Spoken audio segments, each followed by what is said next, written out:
Hey guys, welcome to a new video. Like, comment and subscribe if you enjoy.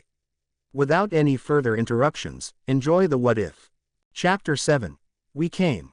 He was adrift in a sea of darkness. There was pain, oh God was there pain. Yet, it was not the pain that held his attention. It was the emptiness. In this place of darkness, where the world had ceased to exist, Ichigo relived his last waking moments again and again. His broad katana, barely managing to deflect the killing thrust of the lieutenant, followed by the most gut-wrenching pain he had ever felt. To describe it, it had been as though someone had taken the pain he had felt when his mother had died, made it a physical sensation, pumped it with steroids, and then multiplied it by 1,000. He imagined that losing all his limbs simultaneously would have been heaven compared to what he had felt. And, even as he tried not to think about it, as he actively tried not to realize what had happened, he knew. One of his books had mentioned it vaguely, the method by which a Shinigami could be forcefully stripped of all his spiritual power. Again, the flash of his sword deflecting the thrust from the second foe, then the soul-searing pain as the captain's blade had pierced through his back twice. His soul cried out in pain from the forceful removal of a part of it, from the ruthless extermination of his Zanpakuto. The ache, the loss, it left him, empty, feeling as though a hunger that could never be satisfied had awoken in him.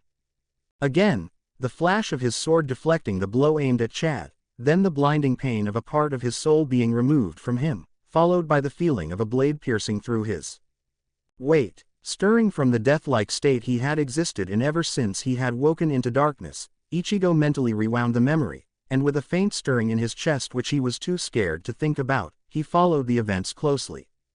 The clang of his sword turning aside the thrust aimed at his unconscious friend, then the pain in the depths of his soul, followed by the pain in his back. The tiny feeling in his chest exploded into an inferno of hope as he realized what had happened.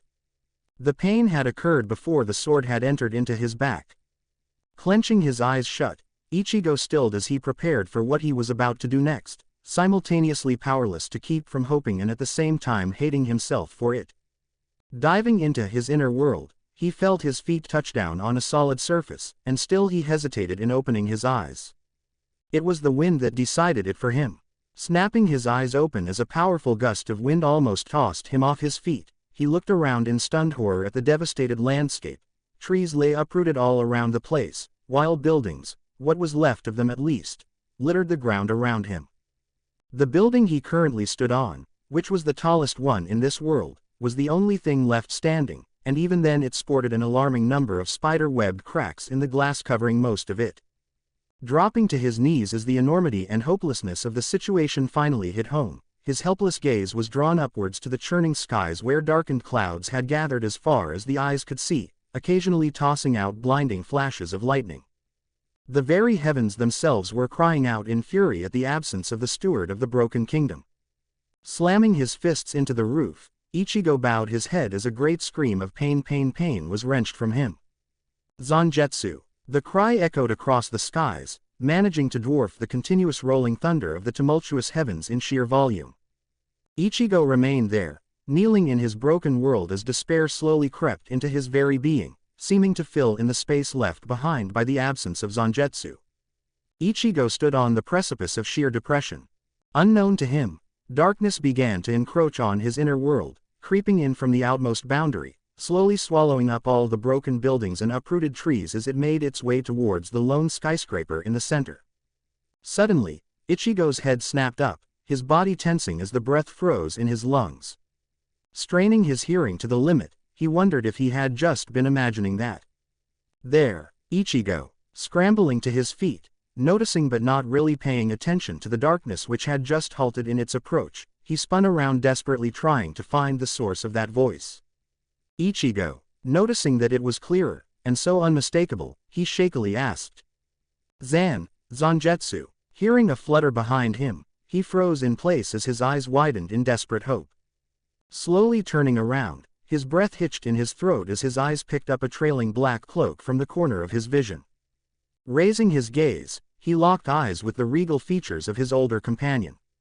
Hesitantly, his right arm came up, reaching for the older man as he took a small step forward, clearly afraid that Zangetsu would disappear if he moved too quickly. When his hand was a scant inch from the black-haired man's chest, Ichigo stilled as he felt the heat radiating from Zangetsu's body. Moving his eyes upwards, he met Zangetsu's gaze behind his glasses, and after a second spent searching for who knows what, Ichigo flung himself forward, gripping Zangetsu in a fierce hug, which was returned just as strongly. Suddenly, the ache, which had been a persistent pain in the depth of his heart, was gone. The heaviness of his limbs, caused by being abruptly separated from a source of his power, vanished, leaving him just as strong, no, stronger than he had ever been before. And as their connection, once violently severed, was forged anew, binding them much closer than they had ever been, Ichigo began to understand what Zangetsu had been forced to do in order to keep him from losing his powers when the captain had landed her double attack. As he experienced the grief and desperation that had plagued Zangetsu in the instant before he had acted, he felt the last of his pain, and slight traces of resentment because Zangetsu had still chosen to tear them apart even if it was for their own good, disappear completely. He merely hugged his companion tighter, vowing then and there, in a decision that he knew was mirrored perfectly by Zangetsu, that he would do all in his power to preserve their bond forever. With their resolution made in unison, a soundless explosion of gentle light and cool breeze erupted around them, spreading across the inner world in a restoring wave of healing bliss, fixing the damaged structures and leaving them more magnificent than they had once been. The once encroaching darkness was obliterated as the light burst through it, before vanishing to reveal a kingdom of taller and more magnificent glass buildings and trees at the height of vitality. And as the last traces of the wave vanished, a small and barely there presence, which was hidden in the basement of the very building the pair stood upon, stirred awake. With a quiet sigh, Kazuki turned his eyes from the now closed door to the unconscious teen currently lying on a mat on the floor of his underground training room. Once Isshin had heard about what had happened to his son, an unavoidable situation since Ichigo had refused to wake up and had thus missed the last day of school, he had wasted no time in hurrying over to his store while the girls were in school. Once there, he had angrily demanded what had gone wrong, paling in slight fear once he learned the identity of the person who had been sent to retrieve Rukia. When Kazuki had informed him that Ichigo's powers seemed to have been forcibly removed, Isshin had found himself vacillating between feeling relief that his son would no longer be part of that world, and sadness at the loss Ichigo would no doubt suffer through.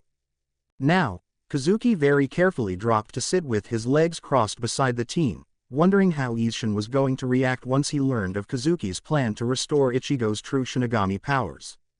Still, he thought to himself as he waved his fan in front of his face, it wasn't as though Isshin was not already suspicious. Indeed, the narrow-eyed glare the father had sent his way when Kazuki had mentioned letting Ichigo rest in his store until he woke up, reminded the scientist that powers are no, Kurosaki Isshin was still someone he wouldn't want to be on the bad side of. A groan pulled him from his thoughts and had his sharp gaze zeroing in on the orange-haired teen just in time to watch him come to. Ichigo's eyes opened to an unfamiliar place, but before his instincts could kick in and have him on the defensive, his senses picked up on a familiar presence sitting very close to him. Slowly turning his head, he gazed upon the enigmatic blonde shopkeeper who seemed to be involved with every crazy thing currently happening in his life lately. Watching as said man suddenly beamed in his direction, he forced back a sigh as he prepared to deal with the annoyingly cheery man. Orihime shifted in unease as her gaze once more landed on the seat by the window, which was currently empty of its usual orange-haired occupant. Chad, noticing her gaze, breathed in deeply as he fought down his own worry at the situation. He had woken up that morning in his own room, with his wounds well cared for and well on the way to being healed. A simple search had turned up a note telling him that Ichigo was fine and that he should go to school as he normally would, while later, someone would be by to explain things to him. He had not liked it, but he had had no choice but to heed the mystery note. However, turning up at school had been a trial. Orihime had kept sending worried looks at Ichigo's desk, looks which only got more frequent once some kid sat at Rukia's desk and everyone, save the three of them, acted as if they had never known Rukia. Sensing the handiwork of Shinigami, Chad had refrained from making a scene, somehow managing to subtly warn Orihime from doing so as well. In front of the two, Ishida Ryu felt a dull ache behind his eyes. Though he would deny it to the end of time, his heart had just about stopped when he had found Ichigo bleeding out on the floor last night. He had wasted precious few seconds just gaping at the laid-out teen, before noticing Chad's unconscious form nearby. The sight of the two strongest people in his class felled before him had roused him from his stupor, lending haste to his actions as he hurried to staunch the bleeding while trying to figure out how to help the two. The sudden sound of wooden sandals had had him whirling with a reishi bow so powerful it was fairly crackling with bloodlust.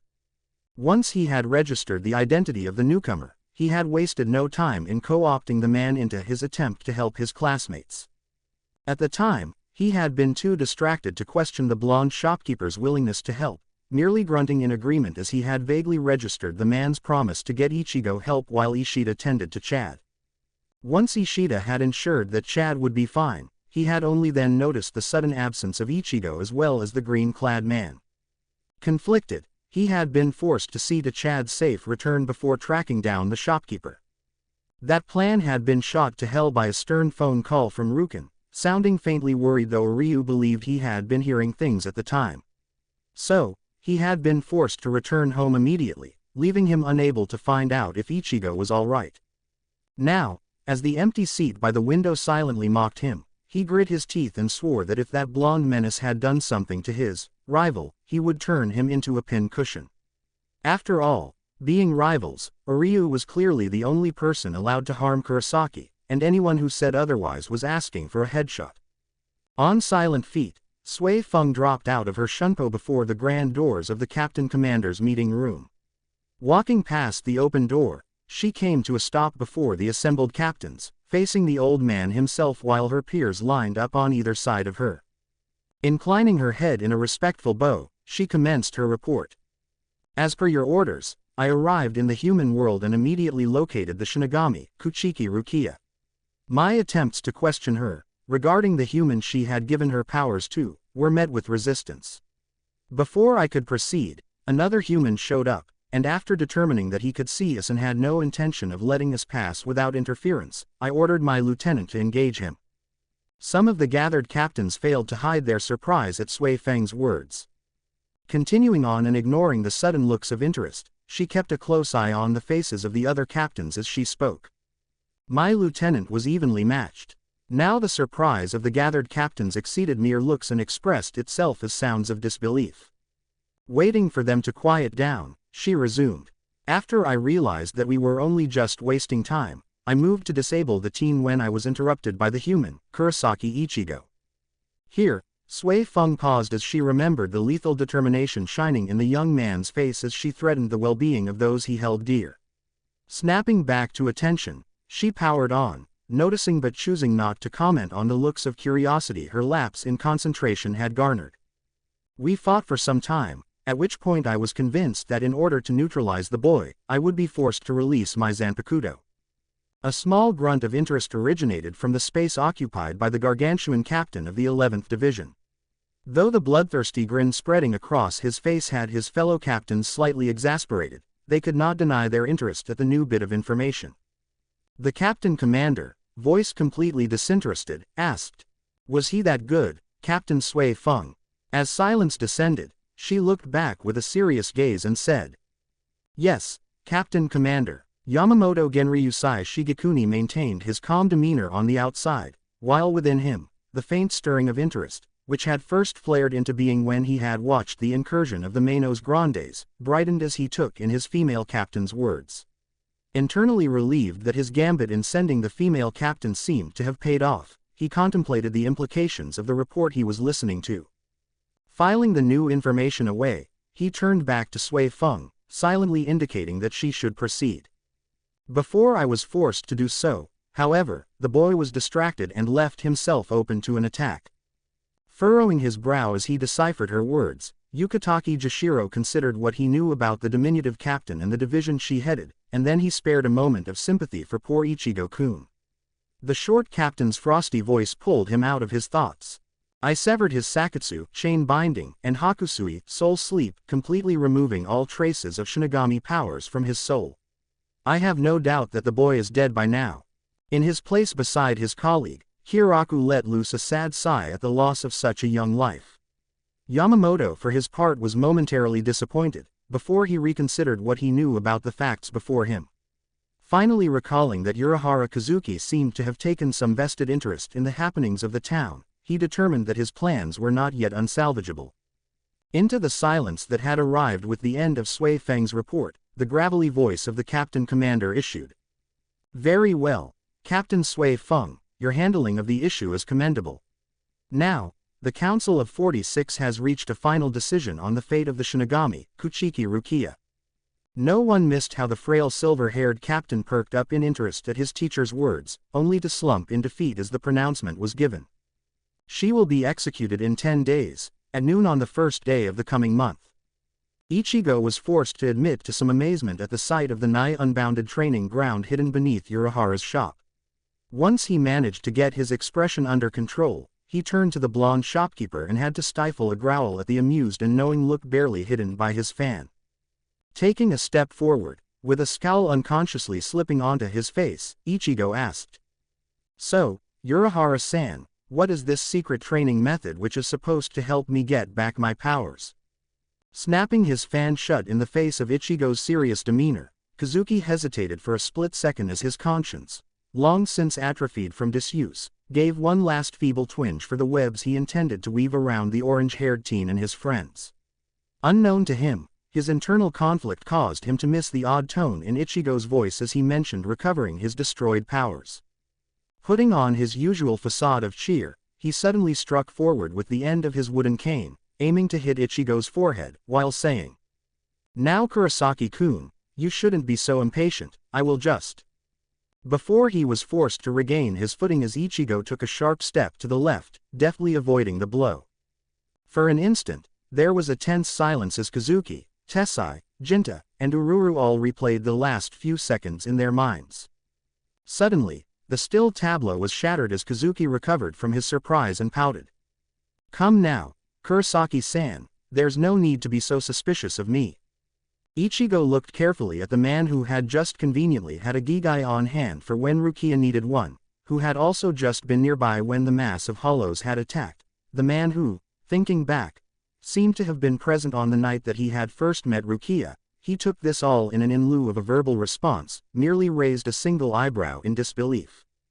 Kazuki, easily reading the silent gesture, affected a hurt look and began wailing about how he was underappreciated and his good deeds looked upon with suspicion.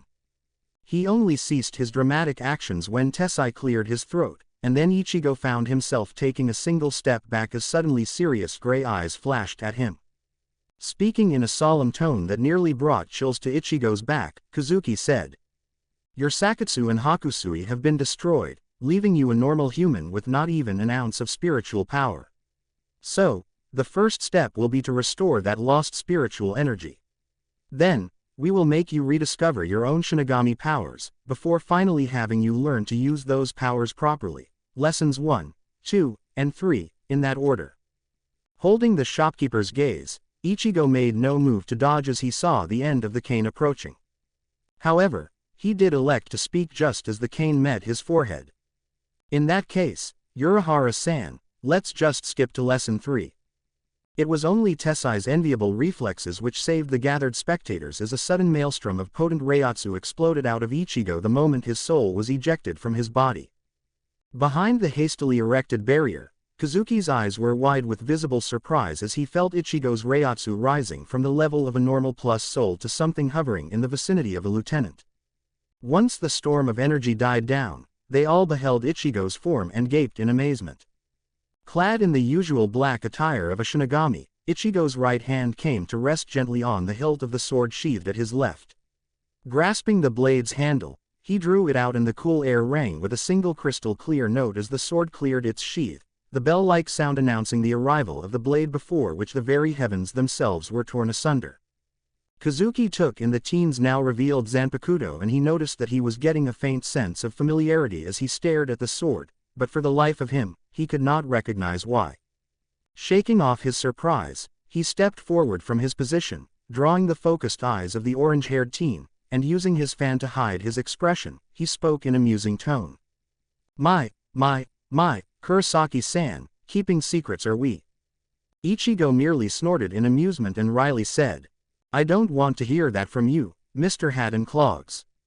Blinking in bemusement at his words, Kazuki could do nothing but laugh as his observation was turned back on him. Getting control of himself once more, he slowly put his fan away while allowing a sharp and very dangerous smile to curl upon his lips, enjoying the way Ichigo's shoulders began to tense. Reaching for his cane, he grasped the handle and pulled out his own sword, observing the lack of surprise in Ichigo's brown eyes and wondering absently to himself how long the teen had known some of his own secrets. Moving to speak, he finally said, "Very well, Kurosaki-san, it would seem that you are right and we can indeed proceed to lesson 3. And as Kazuki flickered out of view, Ichigo could only curse in his head as he turned to block a thrust aimed at his back. Chad could do nothing to stop his eyes from sliding once more to rest on the black cat nonchalantly having a discussion with Inoue as though it were a normal occurrence. Peripherally, he was aware that the cat was somewhat amused at his break from reality, but he found that he quite simply could not care. Taking in a deep breath to center himself, he asked, "How is Ichigo?" Suppressing a twitch as unnaturally intelligent yellow eyes landed on him, Chad waited for a response. "That concerns what I have come here for." Noticing that the two students were now appropriately focused, Yoruichi continued. "Ichigo has begun training to go to the Soul Society." Inoue frowned in confusion, while Chad remained unflinching, thus confirming a theory that Kazuki had shared prior to the meeting, a theory concerning Ichigo's knowledge, and by proxy, Chad's about the afterlife. Focusing once more on the teens, Yoruichi continued. "Your choices are clear. You can either forget about whatever powers you have just come into and go about living normal lives, or you can receive training in them and help Ichigo with his task. Though I would like to tell you to take your time, I can't, you must decide now." With merely a grunt, Chad stepped forward in silent indication of his choice. Inoue fidgeted in place for a moment, before raising her eyes and fixing the black cat with a determined look, which brought a pleased smirk to Yoruichi's face, which in turn caused Chad to once more twitch in agitation at the uncat-like behavior. Kazuki panted lightly as he gave his orange-haired opponent time to recover from their latest bout, though the teen didn't seem to need that much time. He spared a short moment to bemoan the loss of his youth before his sharp gaze refocused on the now recollected teenager. Simultaneously cursing and praising Isshin for allowing Ichigo formal instruction in the art of fighting, Kazuki considered how to proceed. They had been battling for almost 3 hours at that point, and though Ichigo was clearly the more banged up of the two, Kazuki himself was not without his own scrapes and cuts. That observation, added to the fact that Ichigo seemed nowhere near the end of his endurance, made Kazuki realize that he would have to step things up, but before then. "Kurosaki-san," he called out, and when he saw that he had Ichigo's attention, he continued. "Would I be right in assuming that you didn't fight with your full power against the captain who came to retrieve Kuchiki-san?" Taking Ichigo's sudden stillness as confirmation, he asked. "In particular, would I be right in assuming that you only used the part of your powers that originated from Kuchiki-san?" Ichigo simply gazed at the blonde-haired shopkeeper for a moment before he inclined his head in silent confirmation. As he watched the enigmatic older man's eyes light up in interest, he recalled the discussion he had had with Zangetsu concerning the recent change in his powers. "Ichigo, it seems that there was another side effect of hosting Kuchiki Rukia's Reiatsu in your soul." Stirring out of his state of contentment, Ichigo dragged his attention back to the here and now, and listened to Zangetsu. When one speaks of Reiatsu, it is easy to assume that it is energy produced by the soul and used directly from there. This is not entirely correct.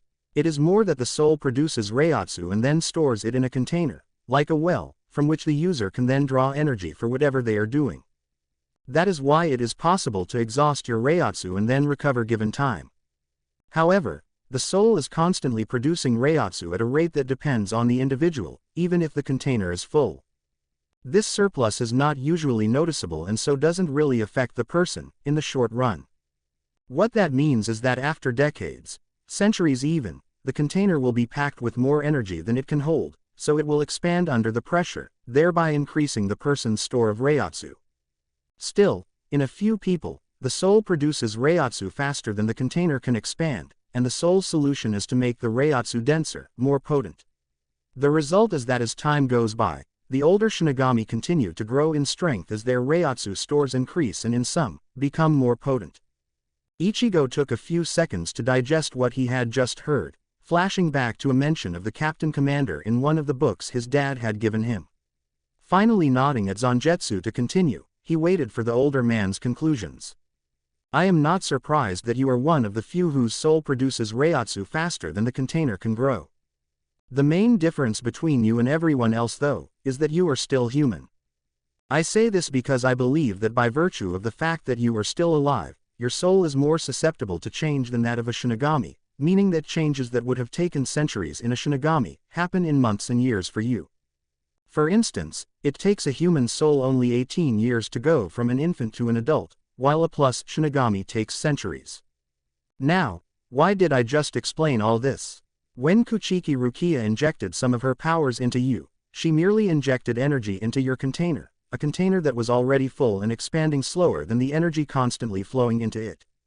Because of this, she essentially reduced the size of your container since her energy took up the space that your energy would have used for itself, making it seem like you had a container that was 2/3 of its actual size. Ichigo's eyes widened as his quick mind began to connect the dots. With a pleased hum at his wielder's perception, Zangetsu continued. This act caused your container to come under more strain, forcefully expanding it and making your Reiatsu denser than it should have been at the end of 2 months. Not only that, because the new energy displaced your own which had already been there, some of your Reiatsu inevitably tried to flow out from the entrance to relieve some of the pressure. This forced your soul to increase the rate of flow of Reiatsu entering the container, in order to overcome the Reiatsu trying to force its way out of it. In essence, Ichigo, your soul adapted to pump in more potent Reiatsu, in greater quantities, which forced the Reiatsu in your container to become denser, which forced your soul to pump harder to counteract the denser Reiatsu trying to force itself back the way it came, and so on and so forth. Ichigo was frozen silent as his mind conjured up the image of the feedback loop just explained to him. With a shaky voice, he asked. And now, in solemn tones, Zangetsu replied. Now that Kuchiki Rukia's powers have been removed, your Reiatsu has expanded to fill in the new space, but your soul continues to produce Reiatsu at the speed and potency it did before the removal of the foreign energy. Ichigo, whereas before your rate of improvement was already staggering, now, it will be astronomical. Ichigo's eyes glazed over as he fought to assimilate the recent earth-shattering revelations. He wondered about what the changes could mean for him. And, if he was being honest with himself, he was a little afraid. It is all right, Ichigo, you are not alone in this. I have sealed off a large portion of your new Reiatsu, leaving you with just more than you had before the fight with the captain. However, this means that when you release my Shikai, your jump in power will be far higher than you are used to. Taking comfort in the older man's words, Ichigo took a deep breath, held it in, and released it along with all his tension and worries. He rose to his feet and with his eyes blazing blue with determination, he turned to the other part of his soul and said. There's no reason why I can't start adapting to it now. Now, as Ichigo stared back at the mysterious shopkeeper, he fought back a smirk as he felt the man's Reiatsu rising in preparation for something, instinctively sensing that the battle was about to be kicked into high gear. Kazuki held his sword out, and making sure that he was meeting Ichigo's eyes with his own, he intoned. Okiro, Benihime, with a piercing and haunting tune, the blade he was holding glowed red as it fluidly shifted forms. Once the light dimmed away, Ichigo beheld the now released Zanpakuto. Raking his eyes down the average-length blade, he took in the U-shaped guard and the crimson-adorned handle, and also took the time to gauge the amount of Reiatsu now being put off by his opponent. Raising his eyes to meet Kazuki's gray orbs, Ichigo easily read the challenge in them, and with an internally murmured question, "Ready, Zangetsu," which was in turn answered by a steady baritone, "Always, Ichigo," he responded. "Go forth and tear the heavens asunder, Zangetsu." Before his sight vanished under the light which the sudden storm of Reiatsu was giving off, Ichigo was able to savor the surprise reflected in pale gray eyes. Once the light show died down, the jaws of the spectators dropped in surprise as the elegant cleaver-like blade was revealed. For Kazuki though, it wasn't only the revelation that Ichigo knew Shikai that threw him, the amount of Reiatsu he was now sensing left him confused. Ichigo was about 3 times as powerful as he had been. Taking into consideration the fact that Ichigo had been at about the level of a lieutenant in his sealed state, it meant that he now had slightly more Reiatsu than an average captain of Soul Society. It boggled the mind, Still, before Kazuki could lose himself in his speculations about why that was so, he was forced to dodge out of the way of a sudden attack, unusually finding himself surprised by the speed now being displayed by the orange-haired teenager. Recovering his equilibrium, he spun to face the now approaching boy and used his sword to deflect a strike aimed at his chest. Grimacing slightly as his arm twinged from the blow, he disengaged and leapt back to now carefully consider Ichigo. Seeing a slightly bloodthirsty smile spreading slowly across the boy's face, he absently noticed that there was an answering one on his own lips, before he rushed back into battle, forgetting all about the lesson and losing himself in the deadly dance of steel and potent energy. Chad raised his fists as he prepared to re-enter the battle against the no longer harmless black cat. Beside him, Inoue panted as she struggled to recover from her recent expenditure of energy. For the past 2 hours, the two teens had been engaged in a demented game of keep away with Yoruichi, where failure was measured in scratches deep enough to draw blood. At the start of it, a day before, Yoruichi had turned to Chad and simply said, "Monstrous strength is nothing if you are too slow to hit your opponent." Chad recalled the brief surprise that had shown in the feline's yellow eyes as his fist narrowly missed the cat's head mere moments later, his training with Ichigo shining through. Though it was tough, one immediate benefit of their efforts was that they had quickly determined what role Orihime would be most comfortable with. Orihime had discovered that the strength of her fairies relied on the strength of her determination when tackling whatever task she was focused on, be it healing, defending, or even attacking. However, because she was a pacifist at heart, she had found her niche in a barrier support role, where she helped provide momentary diversionary attacks whenever Chad left himself open, while simultaneously maintaining a shield around her body to keep her from being taken out in the process. Dividing her attention in such a way was forcing her to quickly adapt to wielding her powers as well as increasing her stamina in continuous channeling. It was only the second day of their training, but already, the changes were startlingly clear. Inoue had succeeded in getting her powers to manifest without verbalization about half the time, making her defenses significantly faster than before. Also, the amount of damage her shield could sustain before shattering was increasing with each successive use. She had also gotten the hang of maintaining a shield around herself while also watching out for openings in Chad's guard where she could intervene before Yoruichi struck, though it was not easy to split her focus so. Chad, for his part, had increased his reactions time significantly, ensuring that now, the black cat had to actually expend some effort to breach his defenses. In addition to that, he had slowly, but surely, been increasing his overall speed, further allowing him to better perceive high-speed movement and even to move faster when attacking or dodging. Having already mastered how to use his armored arm, he had sought to increase his overall endurance and the size of his Reiatsu pool, hoping that in a battle of attrition, he would not be the loser. Yoruichi landed on silent pause as her feline gaze observed the two tired teens. Though she wasn't showing it, she was greatly impressed, perhaps alarmingly so. Still, whatever reservations she might have once had about involving children in the upcoming situation fled from her mind once she thought about the price of failure.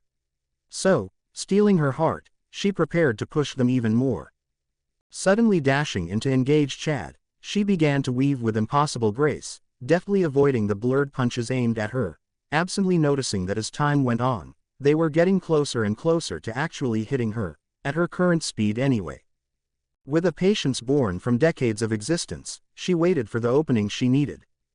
There, immediately, she was practically nose to nose with a now wide-eyed Chad. Smirking at the sudden alarm on the teen's face, she abruptly flickered out of view an instant before a blue beam of destructive force tore through the air where she had just been. Continuing the motion, Chad spun with his missed punch and dove forward to land another on the flicker of black he had just spotted in the periphery of his vision. He halted in surprise the moment he noticed that the object was not a cat, but a short black ribbon. Knowing that he had just been had, he still tried to turn to meet the incoming attack from his blind spot, but he knew that he would be too late. He needn't have worried. With a hiss of surprise, Yoruichi was forced to abort her attack as a golden yellow shield suddenly sprung up in front of her face. Before he could let loose his breath of relief, Chad noticed the panic cast on the cat's face, and that was when he realized what had just happened. Turning with a shout, his eyes took in the blast of energy he had loosed when Yoruichi had surprised him. It was seconds away from Orihime's position. Yoruichi, who had expected the girl to use the shield for herself and let Chad get clawed, now realized how foolish she had been in expecting Orihime to let one of her friends get hurt, even if it was to save herself. As she dashed to tackle the girl out of the way, she knew that she would be too slow in her current body. Just as she resigned herself to transforming, Orihime raised her crossed hands and screamed moments before impact. Oryu readjusted his glasses as he once more prepared to unleash a rain of arrows. Ever since Inoue, Chad, and the Black Cat had visited him the day before, bringing with them news of Kurosaki's intentions to invade Soul Society, he had been in constant training. Currently, he was doing endurance training as he attempted to maintain a steady rain of arrows for as long as possible, while trying to get them to hit the designated circles on the floor.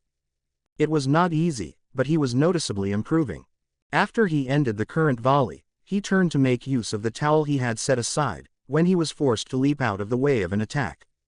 He had an arrow in the air and another one knocked by the time his eyes focused on his attacker, only for them to widen in surprise as he watched his airborne arrow get absorbed by the other man.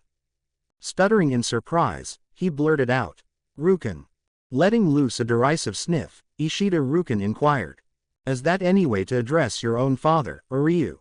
Swiftly gathering his scattered composure, Oryu lowered his eyes with a smirk on his face, and readjusting his glasses, he said, "I don't want to hear that from you, Rukin." Chuckling lowly at his son's response, the white-haired young doctor's demeanor abruptly became serious, causing his son to tense up slightly. Rukin slowly began circling Oryu as his critical gaze took in the results of his boy's training, while his ever-stoic face refused to reveal the fact that he was impressed, even if only a little bit. Finally coming to a stop after a half-circle, he merely raised his hand and, taking some small delight in the widening of Uryu's eyes as he more clearly revealed his one-handed reishi bow, he loosed a veritable shower of deadly blue arrows. With a startled curse, Oryu leapt back and immediately returned fire, focusing to make sure that his own arrows intercepted the ones aimed at him. Because he was so focused on his counterattack, he did not see the small pleased smile that flashed across Rukin's face for an instant. Kazuki easily kept pace with Ichigo as their swords flashed across the intervening distance between them, continuing their lethal melody of steel on steel. Grinding to an abrupt halt, Kazuki pivoted on his left foot and suddenly lashed out with a thrust at the teen's chest. Seeing the attack coming, Ichigo angled his cleaver-like sword, deflecting the hit and leaving Kazuki open for a split second. He wasted no time. Byakurai, pale lightning. Kazuki was forced to shunpo at his fastest speed to evade the attack aimed at his chest. Without its target in sight, the bolt of supercharged lightning continued on to obliterate one of the numerous rocks lying around the place. Once the dust had cleared up, Ichigo saw Kazuki fairly gaping at him, which in turn caused him to smirk slightly at the man's visible surprise. Shaking off his shock, Kazuki pulled his bucket hat down, casting his glinting silver eyes into shadow, and then he spoke, slowly. My, Kurosaki-san, you are just full of surprises, aren't you?" If he expected Ichigo to react defensively, he was sorely disappointed as he watched the orange-haired teen throw back his head and laugh in genuine amusement. As his laughter finally died down, Ichigo's face gained an expression that Kazuki could never have expected to see on the usually stoic boy's face. Ichigo finally said, "You're one to talk, Captain-san." So great was Kazuki's surprise that his usual cheerful calm failed him, leaving him spluttering in shock. Ichigo, seeing his reaction, internally relaxed as his gambit paid off. He had taken into consideration the relative levels of power of the short captain that had injured him and the blonde swordsman before him. Adding to that the knowledge that Rukia had shared with him concerning Urahara Kazuki, Ichigo felt almost certain that he was right about the man's identity. Still, it was nice to have his suspicions confirmed. Quickly regaining his composure, Kazuki snapped his fan in front of his face, madly fanning away as the neurons in his brain fired rapidly in order to make sense of Ichigo's words. Finally arriving at a conclusion, Kazuki looked up with a too innocent expression and said, "Isshin never was good at keeping his mouth shut, was he?" With a snort, Ichigo shook his head instead of confirming, denying his words, before retaking his stance and preparing to re-engage the shopkeeper. Though he did not show it, he was not ignorant of the fact that his use of Kido would draw his opponent's interest, leading the man to try to get him to really fight to his fullest.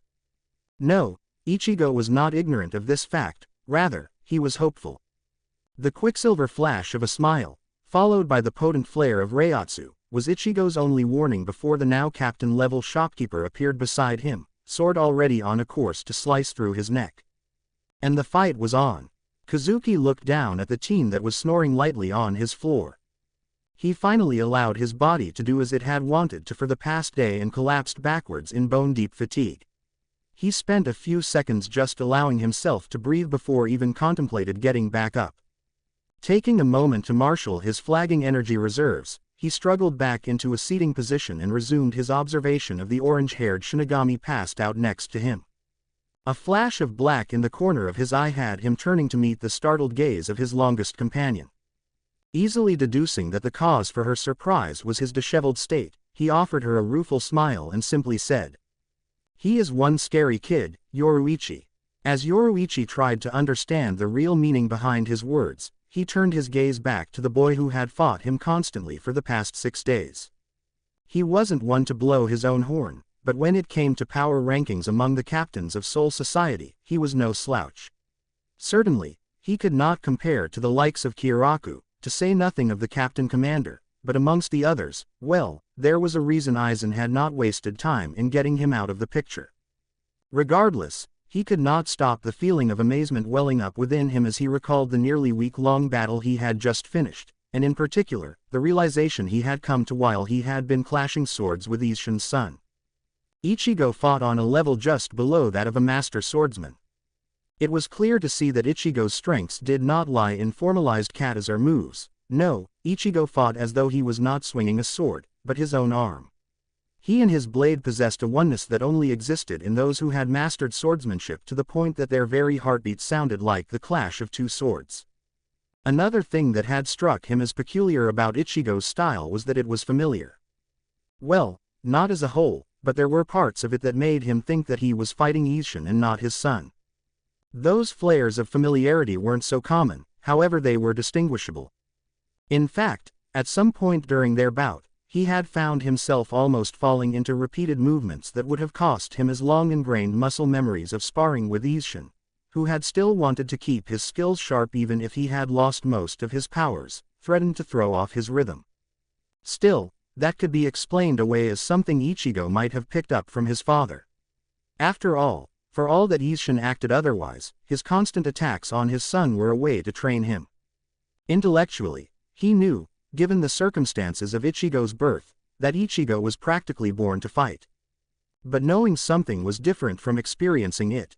Ichigo's aptitude and ability to better himself had caught him flat-footed in the earlier phases of their battle, before he had adapted to seeing Ichigo correct himself between one sword stroke and the next. Though he knew it was perhaps unreasonable of him, he firmly believed that Ichigo had gone up in power over the 6 days of continuous battle. In fact, Kazuki was fully convinced of that fact. In the beginning, he had gotten the impression that Ichigo was trying to adjust to his strength, almost as if the cleansing of Kuchiki Rukia's Reiatsu from his system had left him off kilter. His rapid increase in ability a few days into their bout lent further support to his conclusion.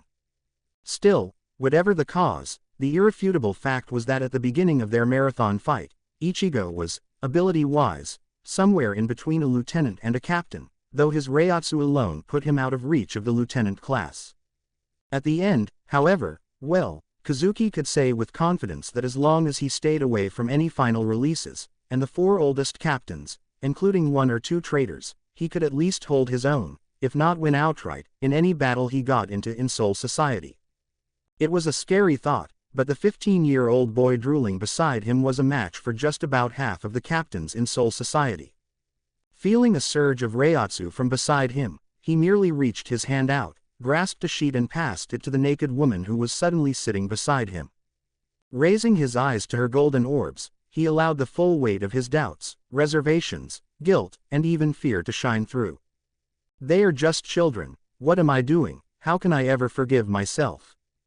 Yoruichi, reading him with the ease of long practice, simply offered a smile that held in it a declaration of her undying support and love. It will be all right. They are strong. You are doing the right thing. You are not alone. Bowing his head as he greedily grabbed onto her in spoken words, Kazuki took in a deep breath, and on exhale, felt the tension easing out of his body, all his doubts being dispelled in the face of Yoruichi's unyielding belief in him. Nodding his head in determination, and valiantly ignoring his wounds, he turned to her and said, "They will have to leave tomorrow."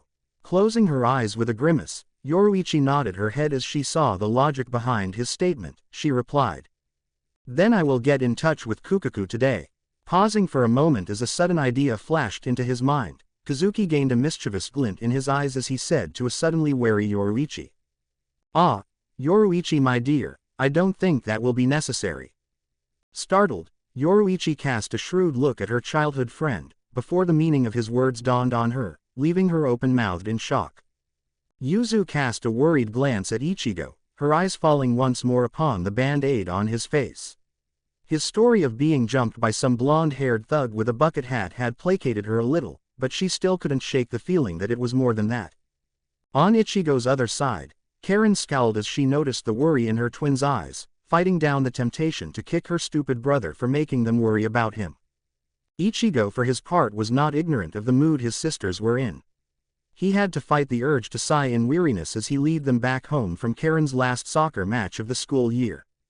It was at times like this that he found his determination to keep his sisters innocent tried and tested. Finally pausing in his steps, he waited for the twins to turn back to him with identical expressions of confusion on their faces.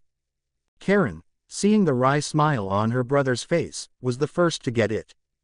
Dropping to one knee so that he could better look them in the eyes, Ichigo said, "Rukia is in some trouble with some of her friends. Chad, Inoue, Ishida, and I are going to help her out." After saying that, he simply waited for their reactions.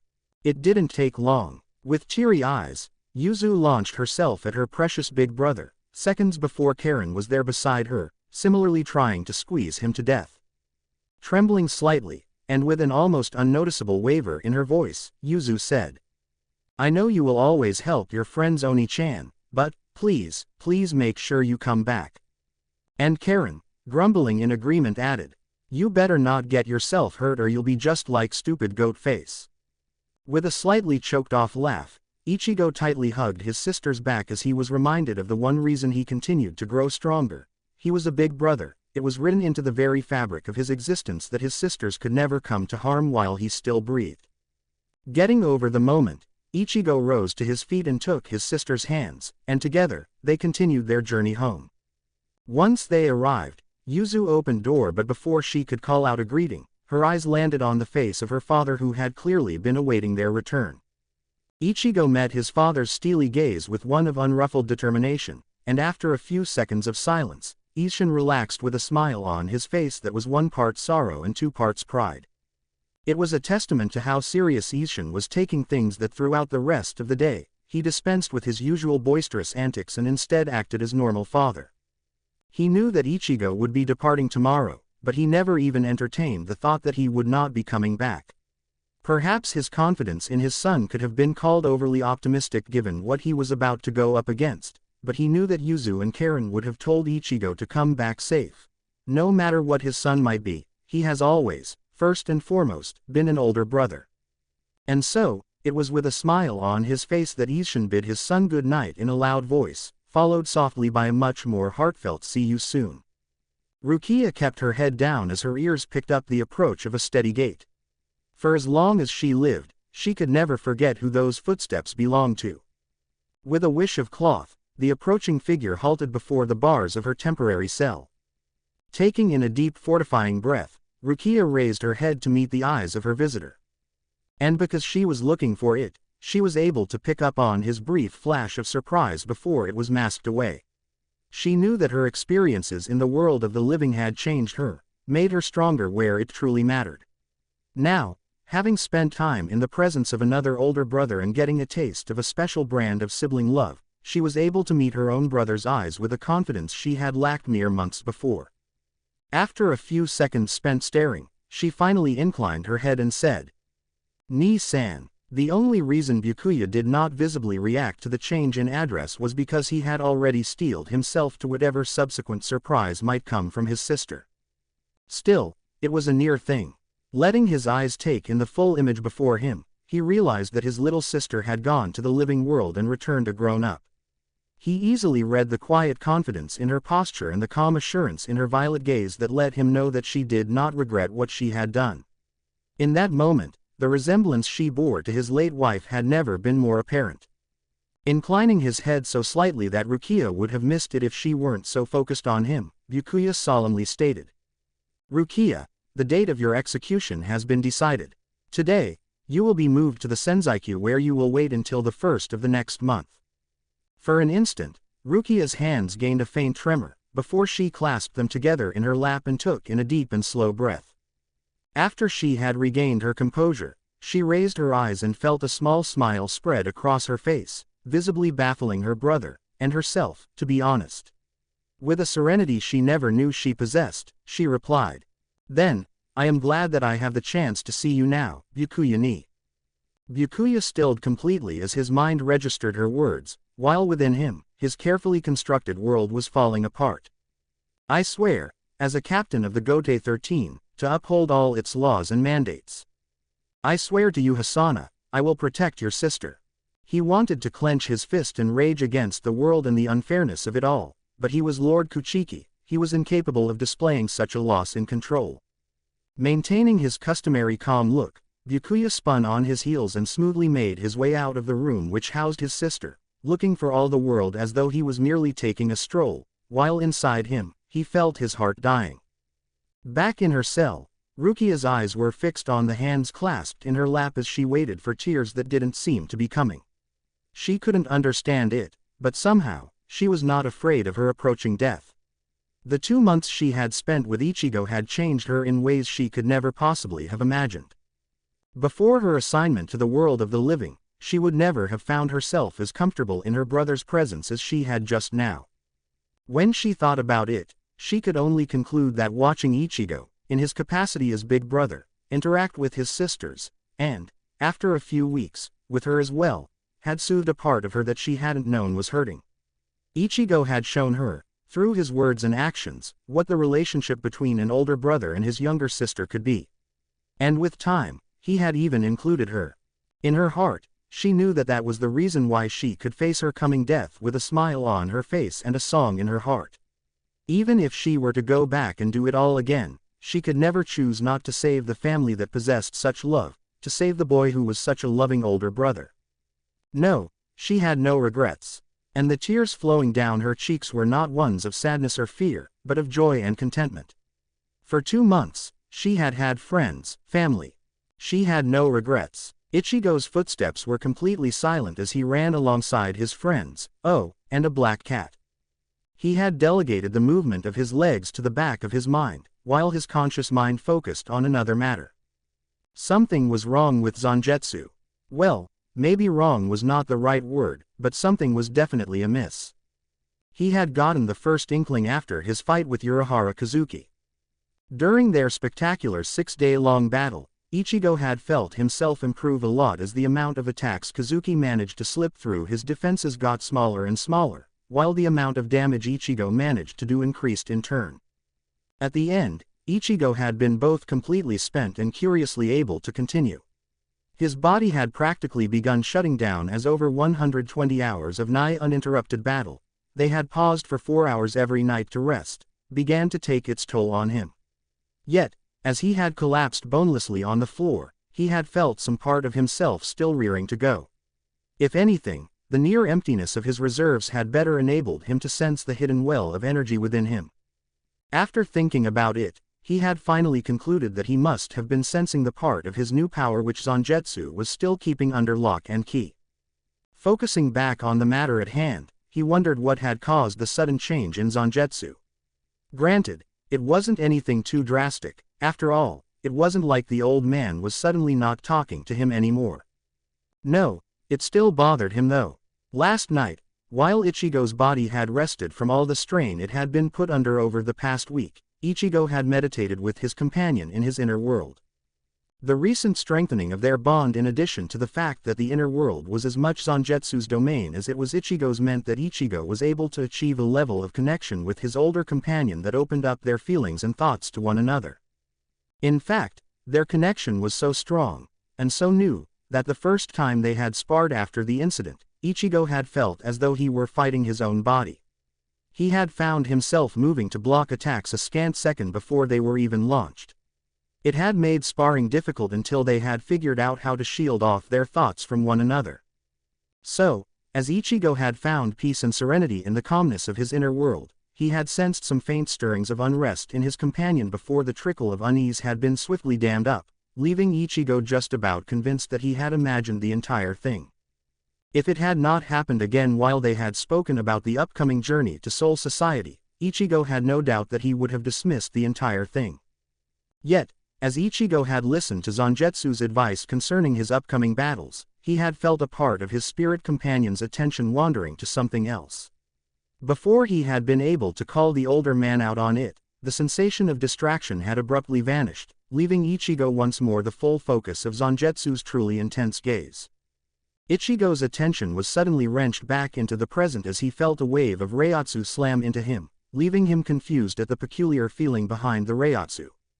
For an energy that embodied life itself, the Reiatsu currently washing over him felt oddly empty. It took him a moment to realize that he was sensing the background Reiatsu present in every single particle in Soul Society, indicating that they were about to arrive.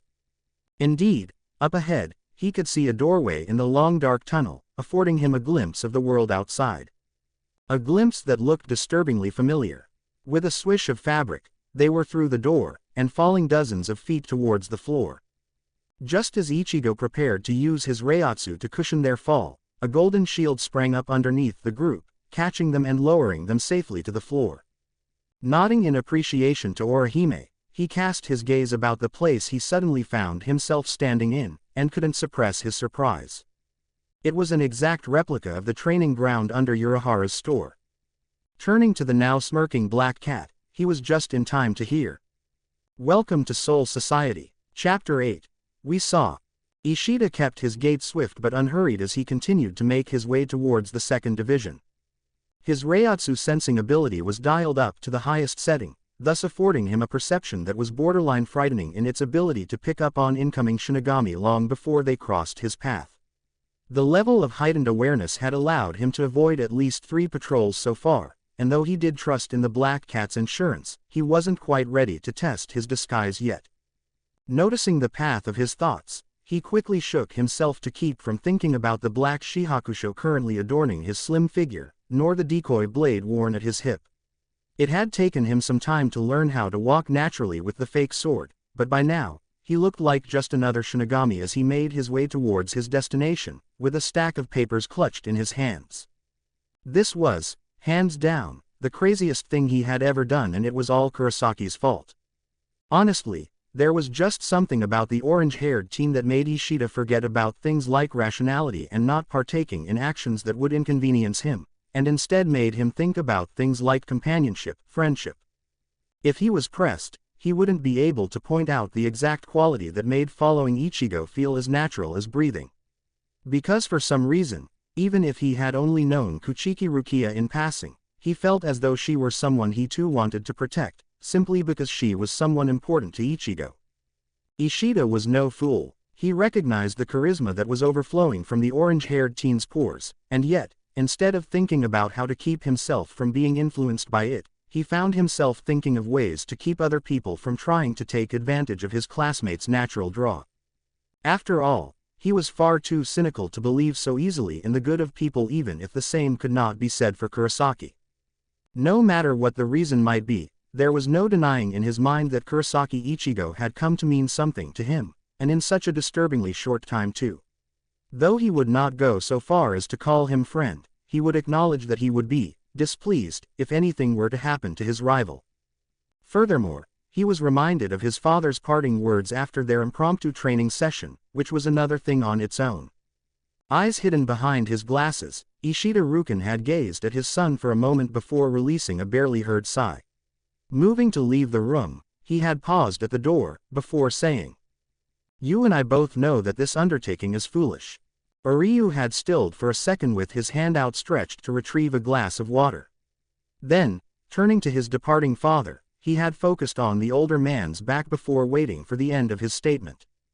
With his back to his son, Rukin allowed a small but rueful smile to cross his lips as he finished. However, I have long since learnt the futility of trying to resist any orange-haired person called Kurosaki. And leaving his wide-eyed son behind him, Rukin had turned in for the night. Ryu had pondered that statement through the night, before forcefully putting it from his mind as they had prepared to depart for Soul Society. The implication that his father had known someone who had to have been Kurosaki's relative was a thought for another time, a time when he was not infiltrating a millennia-old institution. Refocusing his attention on his surroundings, he picked up on the approach of a low-leveled Shinigami still a few seconds away. Casting a glance around him, he noticed that he was currently walking in between two long buildings, meaning that if he wanted to avoid the newcomer, he would have to utilize Reiatsu. However, before he could act, the person was upon him. With a swish of cloth, the newcomer turned the corner and Ryu felt his breath hitch as his senses now picked up on the man's powerful Reiatsu, which was being firmly suppressed. At such proximity, his senses were able to glimpse the vast ocean of power hidden within ironclad control. Just as he was contemplating fleeing with as much dignity as he could, the man's gaze landed on him and lit up with delight just as he called out. "Thank God I found somebody. I hope you aren't too busy right now because I need someone to help me with something."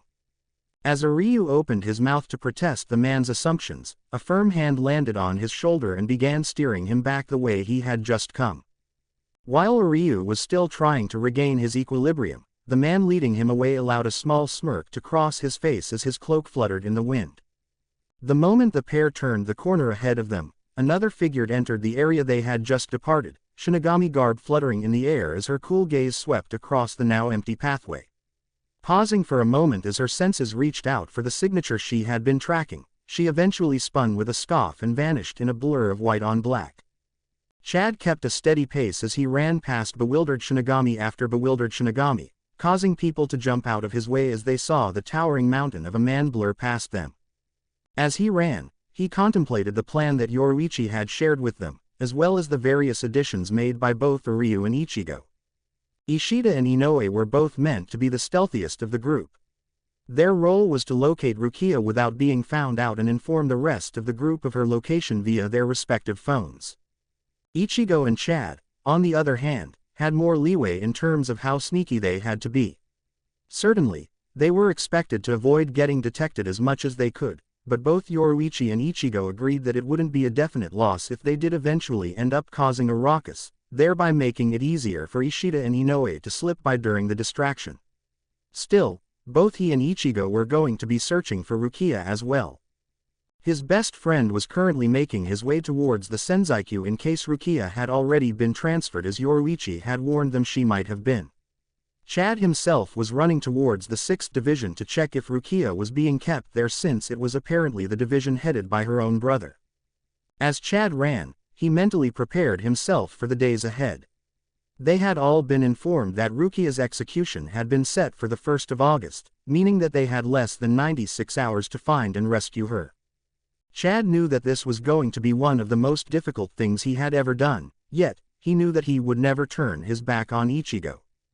After all, he thought to himself, we promised to use our fists to defend whatever the other cherished most. With that thought at the forefront of his mind, Chad cut his speed as he took the next corner to keep from slipping. It was a good thing he did. With no time to avoid the incoming collision, he nevertheless tried his best to minimize the impact, and he succeeded somewhat. Stumbling as he fought to maintain his balance, he spoke up at the same time the other person did. "Excuse me, watch it, punk." Before the other person's words had even fully registered, Chad was already spinning, and from the corner of his narrowed eyes, he noticed that the other man was also doing the same thing. Once again, in eerie synchronization, they spoke as one. "Brazo derecho del gigante, crush, Gegatsuburi." Ichigo's quick pace barely faltered as he felt his friend's Reiatsu skyrocket in response to another very familiar Reiatsu signature. Gritting his teeth as he finally matched the second signature to the lieutenant who had tried to kill Chad, Ichigo kept his eyes forward as he continued his fast clip towards the Senzaikyu. He trusted that Chad would be able to handle it. And besides, he knew that with the surge in Reiatsu, it wouldn't be long before right on cue, An alarm suddenly pierced the air as the Shinigami were notified of an intruder in the heart of Soul Society. Noticing sudden flares of Reiatsu coming from various parts of Seraiti, Ichigo narrowed his eyes briefly before kicking it into high gear and vanishing from sight, traveling at close to his max speed while making sure to keep a firm lid on his Reiatsu, a difficult task to be sure. Without warning, he was forced to suddenly duck into the narrow space between two buildings as he picked up on thundering footsteps coming his way. Glancing out of his hiding place, Ichigo watched as what looked to be a group of black-clad thugs blitzed past his position. Counting down until he could no longer hear them, Ichigo prepared to move again just as his hearing picked up on another sound, causing him to freeze completely as he waited for it to repeat. There, it was the tinkling of small bells. Not even daring to breathe as the shadow of a giant fell across the mouth of the alley he was hiding in, Ichigo allowed himself to take in the newcomer's Reiatsu and felt his eyebrows rising in incredulity. For an instant, he worried that he had been discovered, before the figure harumphed and then broke into a mad dash, leaving behind a brief flash of pink. Letting loose a silently relieved sigh, Ichigo wasted no time in getting out of the area, making a mental note to become scarce the next time he heard the tinkling of bells. Glancing around to orient himself, he continued on his trip towards the hill towering in the not-too-far distance. Just as he made his way past one of the squad buildings he faintly heard a gasp before a voice cut into his focus. Stop. Involuntarily sliding to a halt at the sheer power packed into that one word, Ichigo spun with a scowl before hastily biting off his retort as he came face to face with the captain. Taking in the man's suddenly paling face and wide eyes, Ichigo spared a moment to put a name to his face as he spied the long white hair trailing down his back. Quickly ducking his head into a bow, he forced his tone to be even while he asked. Is there something I can help you with, Yukataki Taicho? Snapping out of his shock at the supposed sight of his dead lieutenant, Jashiro regained his senses enough to notice the difference in appearance between the brown-haired boy before him and his deceased second-in-command. Taking in a fortifying breath, he allowed a small and sad smile to cross his face as he replied. Sorry, it was my mistake, I thought you were someone else. But still, I am surprised because I didn't know that there was another Shiba in the Gote 13. It was only a combination of Ichigo's poker face and Yukataki's distraction that kept Ichigo from being found out on the spot. Just as he opened his mouth to excuse himself, he heard a voice coming from behind him, causing him to flinch in shock since he hadn't sensed anyone. Almost afraid to turn around, he slowly spun and mentally began cursing as he came face to face with another captain. To make matters worse, the man was not alone. With an embarrassed flush to his cheeks, Ishida Ryu kept trying to get out from under the man's arm, all to no avail. Carefully hiding his amusement from view at the new turn of events, Hiroku spoke up, garnering his friend's attention. Yo, Jashiro, how's it going? At the sound of his longtime friend's voice, Jashiro snapped out of his melancholic thoughts and refocused on the here and now. Blinking in fond exasperation as he processed the sight before him, he prepared to intervene to spare the bespectacled brunette further embarrassment at the hands of his best friend. However, just as he was about to speak, two simultaneous beeps pierced the air, causing everyone present to still in surprise. With a muffled curse, Ichigo fumbled his phone from the folds of his clothes and cast a quick glance at the message he had just received.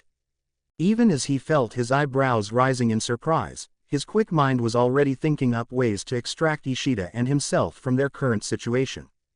He need not have bothered. Suddenly letting go of his unwilling passenger, Hiroku casually moved to join his fellow captain, acting oblivious to the slight tension that seeped into Ichigo's frame as he walked past him. Turning a grateful smile onto Ishida, he spoke up in his customary lazy drawl. Thank you, young lad, you saved me a lot of trouble earlier. Forcibly regaining his equilibrium, Ishida readjusted his skewed glasses as a delaying tactic to let him find his footing. Speaking up in amusement, Jashiro asked, Hiroku, were you running from Nanao-chan again? With a slightly embarrassed chuckle, Hiroku rubbed the back of his head while carefully avoiding meeting his friend's eyes. Shaking his head at the other man's antics, Jashiro turned back to the two teens and opened his mouth to speak, when he was once more interrupted by the arrival of another newcomer. Stepping smoothly out of the wall closest to the group, Kuretsuchi Mayuri surveyed the suddenly quiet collection of people with his frighteningly intelligent eyes. As soon as he noticed that his quarry was not in immediate sight, he scoffed in disdain and turned to search in another sector.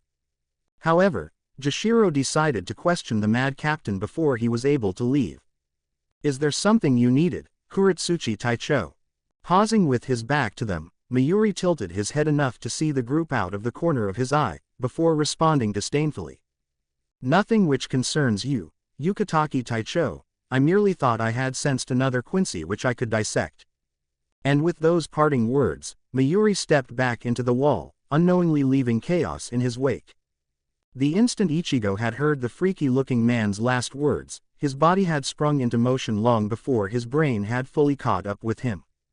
The two captains present twitched in surprise as Ichigo suddenly appeared beside Ishida with a hand clamped firmly on his left hand, keeping him from raising it. Furthermore, Ichigo had flooded the area with a small portion of his Reiatsu just in time to cover the spike of Reiatsu Ishida had unconsciously released as his killing intent had exploded from him. Meeting the carefully blank gaze of his classmate, Ichigo willed Ishida to calm himself down lest he do something he would come to regret. Ishida felt like he was drowning in a vast sea of hatred. That man, that monster, how dare he, how dare he, how dare he? He couldn't breathe, something was constricting his lungs, an iron band of such black rage that even his heart was not beating. His world had narrowed down to a single image, an archer's target. He was in the zone and he would not. Then suddenly, he was blinking his dry eyes as his vision cleared to reveal worried and compassionate brown eyes staring back at him. It took even his quick mind a few seconds to grasp what had just happened before he forced himself to calm down, forced his anger to cool into something cold and deadly.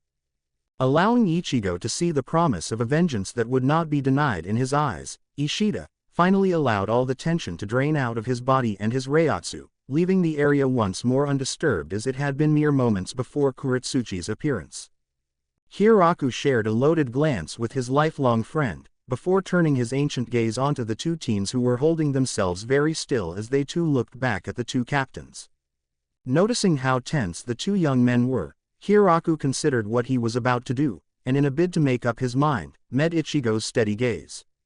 "Ah," he thought to himself, "so it's like that." Calmly turning his back on the two boys, he slung an arm across Jashiro's shoulders and began to lead his compliant friend away from the area. Just as they were about to turn the corner, and without turning nor stopping, he raised his free arm and waved the two teens away. "I believe you two have something you have to get back to doing." Leaving the speechless duo behind, the two captains continued out of sight, where they shared a look of silent communication before vanishing without so much as a telltale flicker. They too had something they needed to see to. Pausing after the abrupt departure of the two captains, Ichigo released the breath he had been holding and spent a second to thank whoever had been listening for that near miss. Finally turning back to his companion, he moved to speak, but one look at the cold and focused eyes before him dissuaded him from his intended action. Sighing once more, he finally said, "That was Inoue. Rukia is not in the second division, so we can strike that off the list. Come on Ishida, let's leave before anyone comes to investigate the area." Jerkily nodding his head at the orange-haired substitute's words, Ishida turned around and began making his way towards the hill towering in the distance, and wordlessly, Ichigo switched targets and took off towards the 6th division. He would allow his new friend the space he wanted, for now. Sui Feng had surged to her feet the moment her own senses had registered the familiar hollow-tinted surge of Reiatsu. By the time she had felt her lieutenant's own Reiatsu rising in response, she was already halfway to the scene, moving so fast that her feet actually didn't even have time to touch the roofs of the various buildings she was leaping over. However, she ground to a sudden halt once a thought occurred to her. If the dark-skinned boy was here, then, immediately, she spun to face the way she had come and flung her senses as far as they could go, causing quite a few people to twitch at the phantom sensation of having a viper gaze at them from the shadows. She strained her senses for the tiniest blimp until, with a startle, she picked up on a faint surge in familiar Reiatsu which brought to mind unyielding steel forged in the fires of countless battles. In her haste to apprehend the brat who had challenged her, she shattered the roofing tiles she was standing on as she pushed off with her powerful feet. Sui Feng moved so fast that she was invisible to almost every eye in the vicinity, all except for the feline eyes carefully tracking her blurred movement. Landing without so much as a sound, Sui Feng glanced around the deserted area before picking up on a faint trail to follow. She drew up a mental map of Seraiti, and the moment she realized where the trail was headed, she was off like a shot, unerringly moving towards the 6th Division. Ichigo froze with apprehension as his senses registered a rapidly approaching familiar Reiatsu signature. With something bordering on panic, he frantically searched for a place to hide himself, before a nudge from Zangetsu had him stealthily scaling the high walls beside him and dropping down into a well-kept yard. Without a second to waste, Ichigo flattened himself to the wall and together with Zangetsu, abruptly cut off his Reiatsu from all possible sensors. In the silence, he easily picked up on the swish of fabric as his pursuer came to a halt on the other side of the wall. Ichigo could easily picture in his mind's eye a familiar hawk-like gaze scrutinizing the now deserted place in search of prey. If he was not in a hurry to find Rukia, he would have actually moved to engage the smaller captain, but as things stood, it was a distraction he couldn't entertain. Just as it seemed that she would discover his hiding place, the sudden sound of a cat meowing had the captain spinning quickly and taking off after what must have been a distraction provided by Yoruichi. Once Ichigo was certain that she had completely left the area, he allowed himself to relax faintly. It was much too soon. A cultured and even voice spoke out from close to him, startling him from his resting state. "Who are you?" Forcing himself to turn slowly, Ichigo erupted into a mental diatribe as he came face to face with the captain of the 6th Division, Kuchiki Byakuya. Taking in the man's frosty eyes and too still posture, Ichigo knew that he was seconds away from getting skewered by said captain, and so, in a bid to avoid death by impalement, he opened his mouth to speak, when he was once more interrupted, making his situation far worse. "There you are." The softly spoken words, coming from the top of the wall against his back, had Ichigo paling in horror as another person soundlessly dropped to the floor beside him.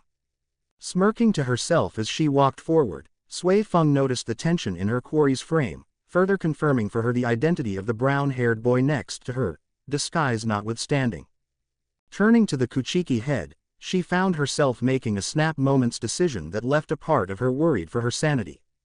"Sorry to bother you, Kuchiki Taicho, I'm afraid our stealth training exercise got out of hand." Raising one perfectly plucked eyebrow at the smaller captain, Byakuya cast a contemplative gaze at the still frozen boy before him. Taking in his features, he felt his eyes widening the tiniest bit, though it was too little for any of the other two to notice.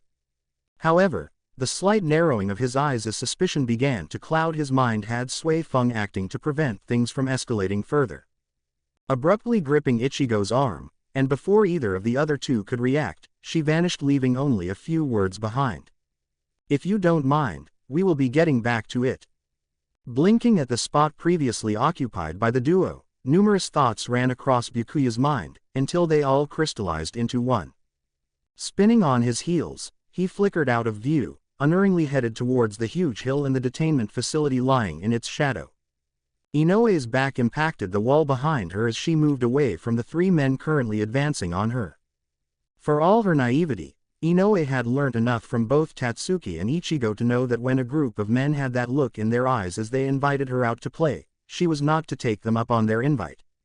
Now, what had started as poorly concealed harmless lust on the parts of the 5 men from the 11th Division, had resulted in 2 of them laid out unconscious on the floor and 3 more now fueled by enough anger to ignore the fact that they were about to assault a girl. Raising her fists as her quick mind went over the various katas and techniques Tatsuki had taught her, Inoue prepared to defend herself once more, all the while thanking whoever would listen that the men were still underestimating her and had thus failed to draw their swords. Just as one of the assailants was about to leap forward, a gentle voice had them all paling in fear when they turned to face the kindly smiling visage of the 4th Division captain. "Oh my, what seems to be the problem here?"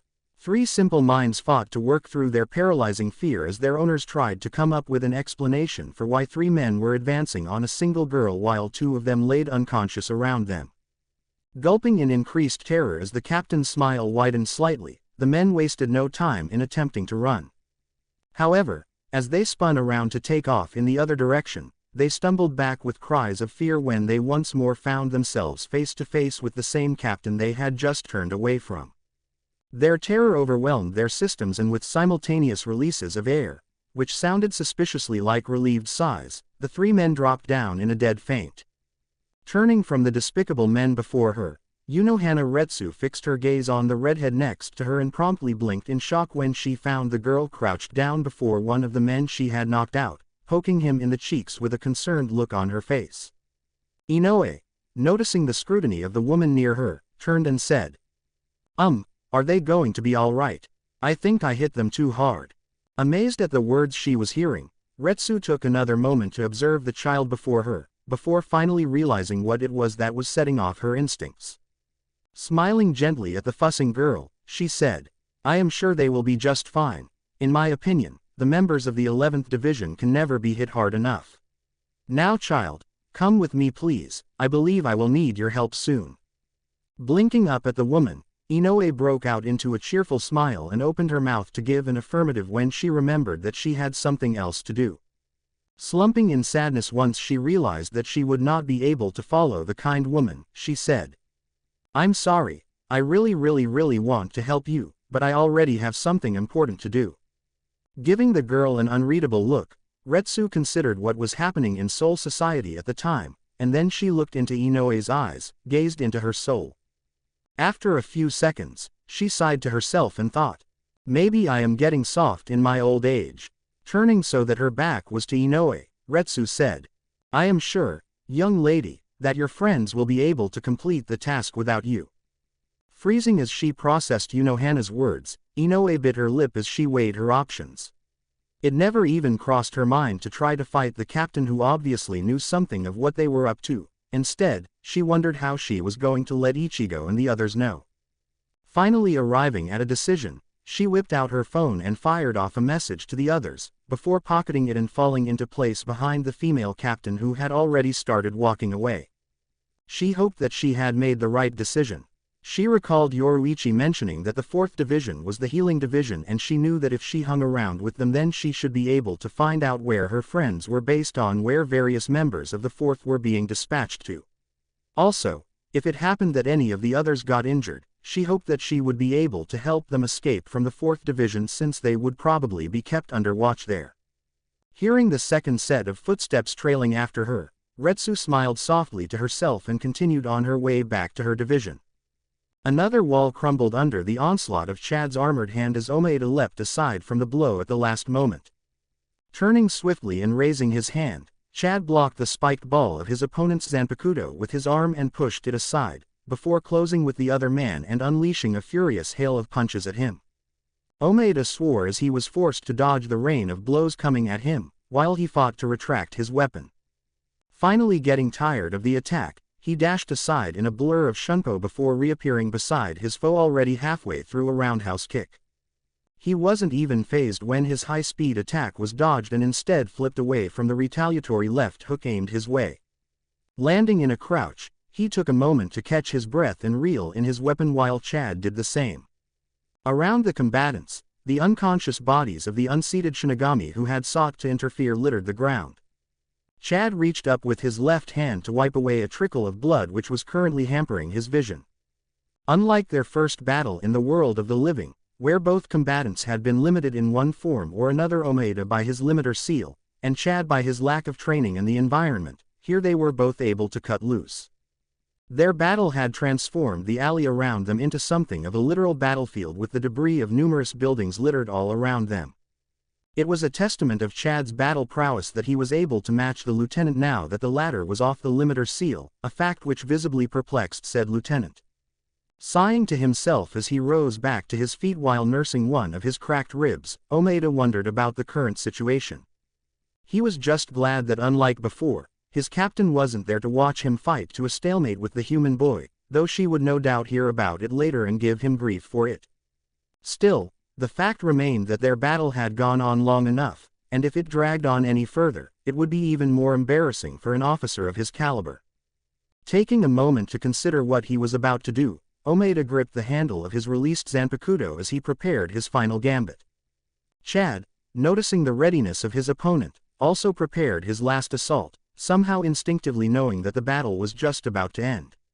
Each of them had something of an ace up their sleeves, and for all that they had been fighting for a while now, each one was still underestimating the other. Perhaps on Chad's part he could be forgiven for not realizing the significance of his opponent's position as one of the commanders of the Onmitsukido.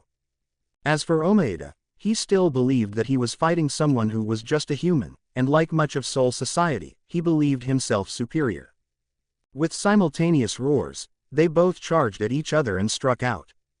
Omaeda swung his unsealed sword at Chad, aiming the spiked ball at the teen's head. Chad, seeing the incoming attack, raised his armored fist to deflect it, but moments before impact, Omaeda revealed his trump card. With a quick flash of white, Omaeda quickly sealed his sword, returning it to its katana form, while Chad's armored fist was still raised in an overhead block, waiting for a weapon which was suddenly much shorter than expected, leaving his core exposed. With a vicious grin, Omaeda thrust his blade forward, skewering Chad, who had managed to shift enough to send the blade through his lung instead of through his heart. However, his victory was cut short when Chad marshaled the last of his strength to reveal his own trump card. Omaeda's eyes widened in disbelief and pain as Chad drove his unarmored left fist into Omaeda's gut with a telltale blue glow around the fist, pulverizing his organs and turning numerous ribs into mismatched puzzle pieces. As one, they both coughed up globs of blood and fell backwards, causing the sword to be pulled out of Chad's chest. The sound of two bodies hitting the floor echoed in the now silent battlefield, and as the dust settled, the unconscious forms of the two downed opponents were shown. A few seconds later, a pair of sandaled feet touched down on the ground beside Chad, and their owner sighed before bending down to scoop him up in an effortless fireman's carry. Ishida held his breath as he waited to see if he had been spotted. Moments before, he had finally arrived at the long bridge leading to the detention facility where Rukia was most likely being kept when his honed senses had flared with the sudden arrival of another very powerful person. Seeing that he was mere seconds away from being found, he had utilized the tiniest portion of Reiatsu possible to duck behind one of the shadowed alcoves nearby, sparing a moment of gratitude for his skinny physique. The steady footsteps halted in their approach for the duration of a breath, before their owner continued on once more. Ishida felt his eyes widen as he spotted the white cloak denoting the person as a captain, and he promptly clamped down further on his Reiatsu. Kuchiki Byakuya continued on his way towards the Senzaiku, no longer hesitant now that he had sampled the Reiatsu of the other person present. As he neared the doorway into the cavernous building, his sharp gaze coolly rested on the second person present, tracing over the tattoos that marked his face as well as peeked out from the folds of his shihakusho. Aburai Renji returned the stare coolly. Ever since it had come out that Rukia had been forcibly retrieved from the human world, Renji had been frosty towards his captain because he believed that Byakuya had failed to ensure that it was their division which got to retrieve his childhood friend. Deep down, Renji knew that he was being unreasonable, but in this matter, he was far too conflicted to be thinking clearly. And having just spoken to Rukia and picked up on the peace and contentment she radiated whenever she spoke about her stay in the human world, Renji was in no position to be even falsely respectful to his captain. Byakuya spent a few more seconds just reading his lieutenant's passable imitation of his own closed-off face, before finally spinning with a swirl of his robes and making to move off. Anger exploded like a bomb in the pit of the redhead's stomach, and he snapped out in a tone that was bordering on insubordination. "Didn't you come to see Ru, the prisoner, sir?" Pausing in his steps, Byakuya merely turned his head enough to meet his subordinate's gaze, before he evenly replied. "I merely sought to check that the prisoner was still secured." And with Renji gaping in shock at his captain's words, Byakuya left the area, leaving one very surprised individual, and another stunned one. After a few minutes, Renji gathered his wits about him, and with one last glance at the towering structure behind him, he vanished in a blur of speed. Ishida counted to 10 in his head after the Reiatsu signature had disappeared from his senses before he finally left his hiding place and wasted no time in rushing towards the Senzaiku. The moment he stepped through the huge archway, he stumbled as his senses were violently shut down by the special stone used to construct the tower. After spending a moment to gather his bearings and let his eyes adjust to the dark interior, Ishida's gaze landed on a wide-eyed Kuchiki Rukia, and he allowed a pleased smirk to curl upon his lips. Renji absently signed another sheet of paper, vaguely noting that it was a request for a division-wide day off, before he once more refocused on the various muted discussions happening around him. Given the relationship between their division's captain and the current hottest source of gossip, it was no wonder that even the enforced Kuchiki etiquette, which was a mark of their division, was no match for the need to gossip about the recent happenings in Seoul society. Renji's wandering mind abruptly zeroed in on the last parts of a conversation being held by two female officers leaving the vicinity. Was a tall dark-skinned human boy who knew Rukia-sama. Renji, being far from an idiot, quickly realized the significance of that particular boy being present, from what he had gleaned from Sui Fang's report and from talking to Rukia earlier. Wherever the boy, Yasutora Sato, was, the orange-haired teen would be. The moment his mind made the connection, he was on his feet and halfway to the door with the intention of informing Rukia of the news, for reasons which he wasn't too sure of himself, when a cold tone had him hesitating for a moment, wondering if he should act like he hadn't heard, before finally deciding to stop. "Where do you think you are going, Abarai Fukutecho?" Turning slowly to face his captain, who had not paused in his task of signing off on various documents, Renji cleared his throat and prepared to respond, when Byakuya spoke up once more, cutting him off. "You have already spent time you don't have doing meaningless things." Clenching his fists as he deciphered the meaning behind his captain's words, Renji was peripherally aware that their interaction had caught the attention of most everyone else near them. Steeling himself, Renji met his captain's eyes and let him see there all the things that he would never say. And after a heart-stopping moment when Renji feared that Byakuya would skewer him for his actions, Byakuya dropped his gaze back to his paperwork and said, "Do as you will." Surprised that his captain had not put up more of a fight, he cast a vaguely suspicious look at the top of the noble's head, before spinning once more and leaving the office at a clipped pace. Ishida helped Rukia back to her feet after she collapsed the moment she had taken a step outside the Senzaiku. After a few steps, she regained enough of her equilibrium to continue on unaided. Together, they hurried across the long bridge and immediately turned down a path that would lead them far away from the Senzaiku. Seconds after they were out of sight, Renji appeared on the bridge and began to walk towards the tower. However, his progress was halted by a hell butterfly fluttering in front of his face. After extending his finger and accepting the message, he cast a contemplative look at the doorway before shaking his head once more and turning away from the detention facility. "Rukia will still be there later. This lieutenant's meeting is more important right now, and besides, maybe I can learn more before I finally meet her." As they continued heading towards the secret underground cave they had arrived in, Ishida whipped out his phone and fired off a message to the others, telling them that he had Rukia and they were on their way to the meeting spot. Sui Feng had a frown on her face as she made her way towards the vast and secluded training grounds behind her division with her quarry in hand. Even as she wondered at his docility in letting her drag him along, she also kept her guard up in case he attempted to attack her. The moment they arrived, Sui Feng spared a fraction of a second to consider running him through on the spot, before she released him a little forcefully and landed lightly on her feet. Flipping upright, Ichigo landed in a crouch with his gaze fixed on the short captain opposite him. Straightening to his full height, he waited for her to speak. Sui Feng, after having an internal argument with herself concerning what she was doing and musing on the possibility that she was suffering from some mental disease, finally began to talk. "Leaving aside how you restored your powers after I destroyed them, why did you come here? And don't tell me it was because of that foolish talk about protecting your friends." Ichigo exhaled slowly and spent a few seconds organizing his thoughts, before responding. "What do you want me to say, Captain? That I should have left my friend here to pay for something that wasn't her fault? That I should have abandoned someone who saved me and my family? That I should have ignored her sacrifice? I thought it was the duty of the Shinigami to maintain the balance of both worlds, to protect the innocent. Yet, there you stand, condemning someone who did all that was her duty to do." Gritting her teeth at the gall being shown by the upstart before her, Sui Feng bit out. "She broke the law, a law that's been in place for over 1,000 years. There can be no compromise."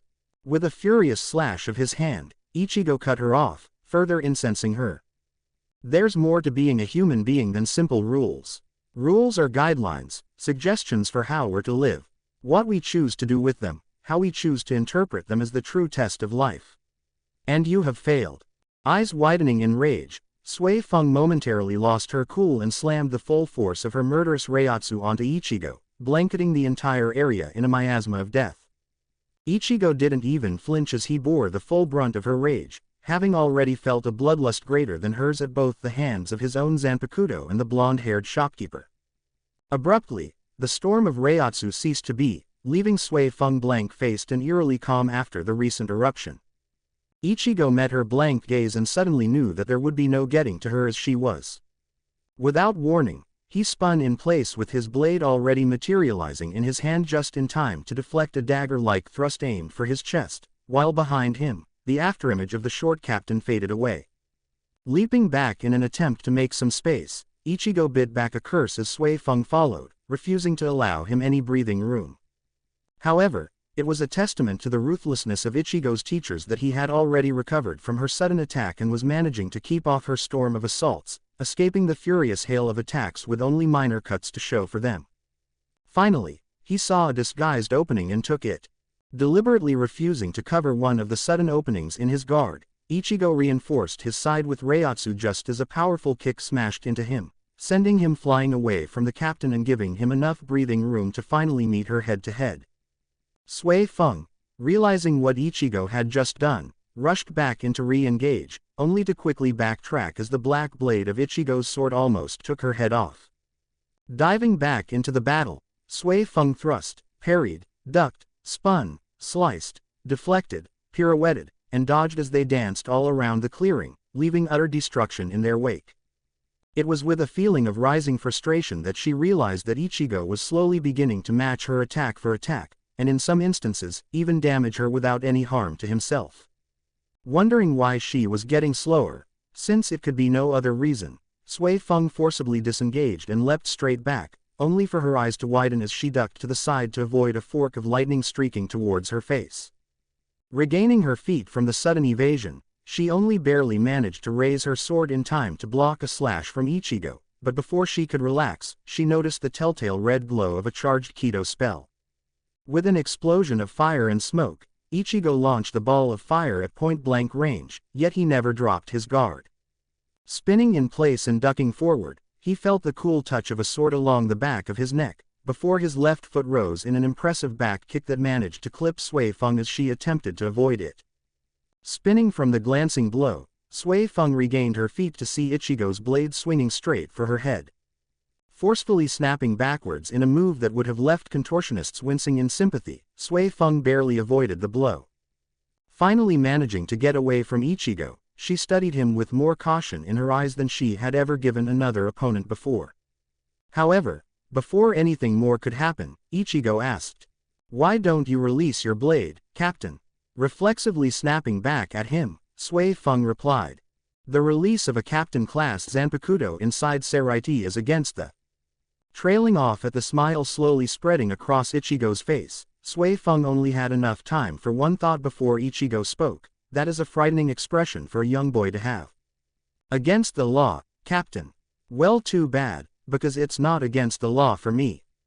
Go forth and tear the heavens asunder, Zangetsu." Rukia, along with almost every other Shinigami currently in Seraiti, whirled to a stop as a towering pillar of Reiatsu reached towards the heavens. Even with her severely atrophied Reiatsu senses, she was easily able to place the Reiatsu signature, and she felt incredulity painting a mask of confusion on her face as she gauged a rough estimate of the Reiatsu's potency. Turning disbelieving eyes on her sable-haired companion, she read the surprise in his own eyes, letting her know that this was not a development Ishida was privy to. Snapping herself back to her senses, she immediately resumed her flight towards the secret underground entry point used by her friends in invading Soul Society.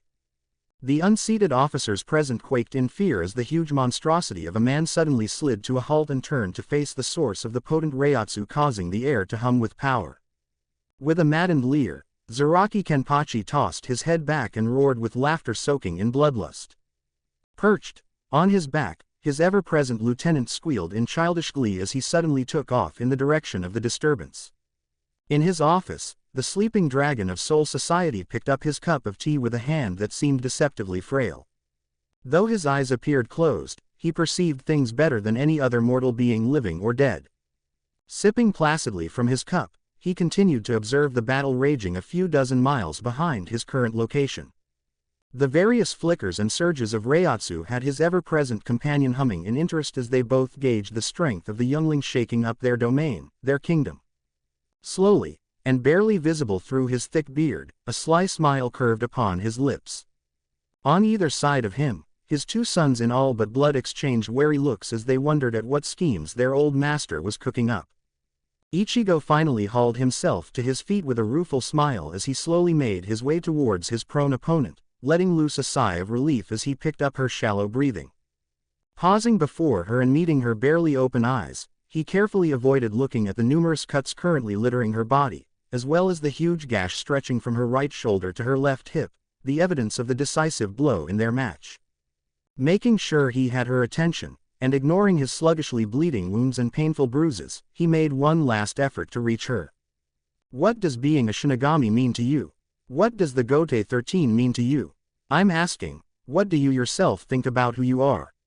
Would you take a comrade's life only because you were ordered to? Are you that unquestioning? You see, that's no different than being a puppet, no different from being non-human." Seeing the reluctant contemplation in his opponent's eyes, Ichigo sighed and turned his gaze up to the skies. In a casual tone, he said, "You know, you and I are not that different. A person picks up a sword when they have something to protect, be it their beliefs, their life, the law, or a loved one. Their motives may differ, but it is still the same desire to protect. Just make sure that in your desire to protect the law, you don't forget to protect what the law was made to protect." And with those final parting words, Ichigo blurred away in a flash step, unhindered by his numerous injuries. Back at the clearing, Sui Feng's eyes widened as she understood what Ichigo was trying to tell her, and what Yoruichi, years ago, had tried to explain to her. With a sigh, her eyes finally slipped closed as her numerous wounds took their toll. Seconds later, a tree practically leapt across the clearing as unstoppable force met very movable object. Halting in his mad rush, Kenpachi gazed down at the bleeding and defeated form of the 2nd Division captain, before casting his gaze around the completely demolished clearing. Frowning at having missed his prey, he turned to leave, before pausing in consideration. With a grunt of dissatisfaction, he plucked Sui Feng from the crater in which she lay and resumed his search for his worthy adversary. If he happened to conveniently lose hold of Sui Feng as he rushed past the 4th Division, well, no one said anything. Glancing behind him, Ishida determined that they were far away enough to use Reiatsu without being detected. Sharing a look with Rukia had her instinctively reaching out to grasp his hand just as he prepared to utilize the Quincy brand of flash steps when a voice and accompanying surge of murderous Reiatsu had him stumbling in uncharacteristic shock. "Oh my, what do we have here?" Almost immediately, the hand Ishida was holding transformed into a steel rod as tension flooded Rukia's body. Hastily applying the brakes, Ishida surveyed the newcomer, cursing furiously once his eyes and senses confirmed the threat level of the teal-haired man with the vulpine smile. Ichimaru Jin carefully made sure that his face showed amusement and nothing else, though given how long he had been playing this game, it was not difficult to show only what he wanted to show. Tilting his head and gazing out of his almost closed eyes, Jin felt his smile widen just a touch as his gaze settled on violet orbs widened in pure terror. Taking a single step forward and ceasing the small output of Reiatsu he had been putting out to get their attention, he couldn't keep in the low chuckle that escaped him when the two brunettes took a collective step back. Sparing a moment to sigh in relief that he had managed to intercept them before they slipped from Seraiti, he decided to skip ahead to business. Reaching to his side, he slowly drew out his short blade and opened his eyes just a tad, enough for Ishida to lunge for Rukia in an attempt to draw her away from him. He was too slow. Inoue split her attention between the glowing gold shield she was maintaining, and the head of brown hair bowed low in contemplation. From her vantage point, she could tell that Ichigo was thinking heavy thoughts, and every time Tatsuki had done so, she had been loath to interrupt her. Now, she wished that she could help in some way, help one of the few people who had always been there for her when she needed someone. After getting the message from Ishida that Rukia had been safely retrieved, she had wasted no time in slipping away from the 4th Division, where she had been getting very informative lessons about healing from the captain herself. Using her still improving Reiatsu sensing abilities and periodic directions via their spirit phones, she had tracked down Ichigo only to find him injured and bleeding in an alleyway. Immediately, she had sprung into action, enveloping him in a healing dome and fixing his injuries as fast as she could. Now, while she worked on healing his body, she found herself powerless to heal his non-physical wounds, leaving her sad and mildly frustrated at her perceived uselessness. Noticing that she was closing up the last of his wounds, she ventured some form of comfort. "Don't worry, Kurosaki-kun, Rukia-chan is safe now, so everything will be alright." Ichigo, who until then had been trapped in an internal moral dilemma, snapped back into the present as Inoue's words penetrated the fog in his mind. Yeah, what am I even thinking? I came here for one thing, and one thing only." All of Ichigo's thoughts abruptly ceased as a blazing pillar of Reiatsu shot into the air from the direction where Ishida and Rukia should have been heading. A moment was all it took to confirm that the Reiatsu currently surging at maximum output belonged to Ishida, and then another short moment was spent just marveling at the sheer power currently being displayed by his classmate, and though Ichigo knew that Ishida was far from a weakling, the amount of power he was feeling still caught him off guard. However, before more could be said, the storm of Reiatsu simply vanished. There was no gradual lessening, nor prior warning. In the space of a breath, it went from being omnipresent to being nowhere at all. Without conscious control, Ichigo felt his eyes widening in alarm as he furiously cast about for the tiniest indication that the conclusion he was coming to was false. Behind him, he heard Inoue let loose a choked gasp, further cementing the horrible truth in his mind. Ichigo felt something cold and black creeping up from the depths of his soul as he stopped hiding from the painful truth of what had just happened. No matter how much he wanted to believe that Ishida had cut off the output of his Reiatsu by himself, the memory of the brief spike of coldly murderous Reiatsu just before Ishida's had vanished left him unable to deny that his friend was most likely dead. That cold feeling of black rage crystallized into something lethal and deadly within his still heart, and with murder in his soul, he addressed Inoue, absently noticing her flinch at his dead tone, but unable to summon up a care for it. "Inoue, please find Chad and heal him if you need to. He should be with Yoruichi at the meeting place." Hesitating as her desire to be there for her friend warred with the instinctual drive to vacate the premises immediately, Inoue stuttered out. What will you be doing, Kurosaki-kun?" Turning with a smile on his face which made Inoue even more fearful, but this time for him, he said. "I'm going to get Rukia, and Uryu." And before Inoue could cry out for him to stop, Ichigo was gone, taking with him the aura of cold rage that had begun to saturate the very air around him. Ichigo arrived at the place where he had last sensed Ishida and had to grit his teeth as all he saw was a large puddle of blood and some blood splatter on the surrounding walls. Spinning wildly as he frantically searched for clues, he suddenly stilled as his ears picked up on the sound of tinkling bells from just behind him. The moment he turned and laid his eyes on the towering hulk of a man with his scarred visage, a high-pressure wave of Reiatsu crashed into him, causing his eyes to widen in incredulity at having not sensed the arrival of the captain. With a bloodthirsty leer on his face, Zaraki Kenpachi said, "I finally found you." Eyes widening in rage as his mind made the connection between the killing intent of the man before him and his missing friend, Ichigo launched himself forward with a roar of rage and his sword already swinging for the brute's throat. With an explosion of golden yellow Reiatsu and an accompanying cackle of pure madness, Kenpachi leapt forward as well. Hiraku glanced up from the ground as the doors to the meeting hall slid open, and only centuries of experience kept his eyes from widening in alarm as the other captains broke out into muted exclamations of surprise at the vision before them. Casually strolling into the meeting hall almost a full hour late, Ichimaru Jin casually ignored the glances sent his way. After all, one could hardly blame them given his blood-splattered garments and the still healing cut on his left cheek. The sound of the captain commander's staff hitting the floor halted Jin's progress. "Explain yourself, Captain Ichimaru." Smile widening in an attempt to come across as innocent, and achieving the exact opposite, Jin responded. "My bad, Captain Commander, I was out for a walk and came across Kuchiki-san and a young man wearing glasses. I'm afraid that things got a little out of hand when I suggested that she return to her cell." Silence greeted his explanation, though Jin was obviously unconcerned with it. At length, Jashiro sighed sadly to himself at the loss of life, before asking. "And what did you do to Rukia?" Opening his slitted eyes just a tad, Jin said. She's at the 4th division. Nothing in Jashiro's demeanor changed, but suddenly Jin felt a bead of sweat sliding down the back of his neck as he looked at the placid smile on the white-haired captain's face. I see, I trust that she's fine then. Swallowing, Jin could only nod his head once.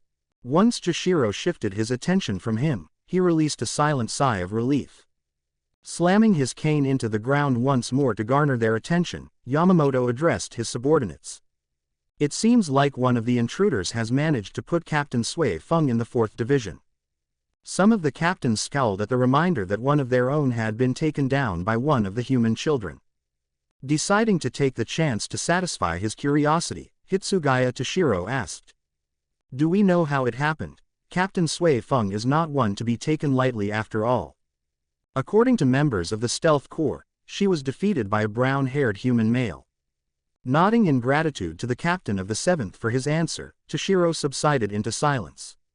Speaking up to his captains, Yamamoto scolded them saying, "It is disgraceful that a couple of untested youngins are making a fool out of the Gote 13. We were already missing one captain since Aizen Taicho is yet to return from his training trip with the unseated members of his division. Now we have lost another captain to the intruders while the prisoner almost escaped from Soul Society. This cannot be allowed to stand. Kuchiki Taicho and Hitsugaya Taicho, you two are too." Abruptly falling silent as everyone's attention was diverted from the aged leader, Yamamoto frowned unnoticeably as he picked up on a small spike in Reiatsu. Just as he put a name to the energy, the ground trembled as a shockwave of Reiatsu swept across the entirety of the Seraiti, leaving numerous people frozen in shock. In the windowless meeting room, the present captains knew that they did not have to see to know that there would be a torrent of golden-yellow Reiatsu reaching for the skies. Grunting in displeasure at being interrupted, Yamamoto spoke only 2 words. Kuritsuchi Taicho. Immediately, Mayuri's device was in his hand with his fingers blurring over it while at the same time, a huge screen descended from the ceiling, allowing everyone there to watch the ongoing death match between their berserker captain and the human teenager currently causing them headaches. Falling silent, they all listened and watched what they believed would be the end of the intruder menace. Ichigo grit his teeth as his attacks were once more rebuffed by his opponent. His frustration only increased with the knowledge that even if his sword had slipped through, the best he would have been able to hope for would be a shallow cut on the other man's nigh impenetrable skin. Twisting out of the way of a slash aimed his way, Ichigo didn't falter as another building became rubble behind him and instead lashed out with a kick which managed to open up some breathing room. Just as he prepared to attempt a Kido assault, his opponent spoke up in a gruff tone that sounded disappointed. "What the hell, was I wrong? When you beat that short stuff I thought you'd able to gimme a good fight, but you can't even cut me." Clenching his jaw at the words being spoken to him, Ichigo opened his mouth to snarl out a response when he was once more cut off. "Right now, the only thing I'm getting from you is fear. You ain't ready to fight me yet, just wasting my time. It's pointless." It was the straw that broke the camel's back. Ichigo's mind shut down. With all the madness of just discovering a society in the afterlife and meeting Rukia, only to potentially lose her to a set of archaic rules, and then losing Ishida to one of the captains, Ichigo was at his limit. No matter how mature Ichigo acted at times, the fact remained that he was just a teenager and he ought not to be subjected to such situations. Even if he was somewhat equipped to handle a lot of things, there would still be places where he would stumble and fall, and this was one of them. Ichigo watched through unseeing eyes as Kenpachi's sword arm relaxed and he prepared to turn away from him. Suddenly, Ichigo blinked as he noticed that the captain was no longer moving, and that everything seemed to be whitewashed. A flutter of a cloak in his peripheral vision was forewarning enough that he didn't startle when a classically attired hand dropped onto his shoulder. Turning his head to the left, Ichigo gazed at the aristocratic features of his sole companion, whose piercing eyes were fixed on him, ever patient and calm. For what felt like hours, the two stared at one another, not speaking and not even seeming to breathe, but within them, something more was happening. Trying to explain what Ichigo was feeling would be impossible, but to get an idea, it went something like, "Useless, he's right, I'm useless, I couldn't save my mother, I couldn't save Uryu, I can't save Rukia, I can't save anyone. No Ichigo, you are not useless, remember, because of your strength, Grand Fisher is dead and your mother's soul now rests in peace." Because of your heart, you showed your classmate that he could live without the hate he had borne for almost a decade, and you inspired him to fight for someone he would have killed just weeks before. And because you are my wielder, and you are not weak, you will save Kuchiki Rukia. I am afraid. There is nothing wrong in feeling fear, the sin is only in letting it stop you, letting it keep you from moving forward. Abandon your fear, Ichigo, you are not alone.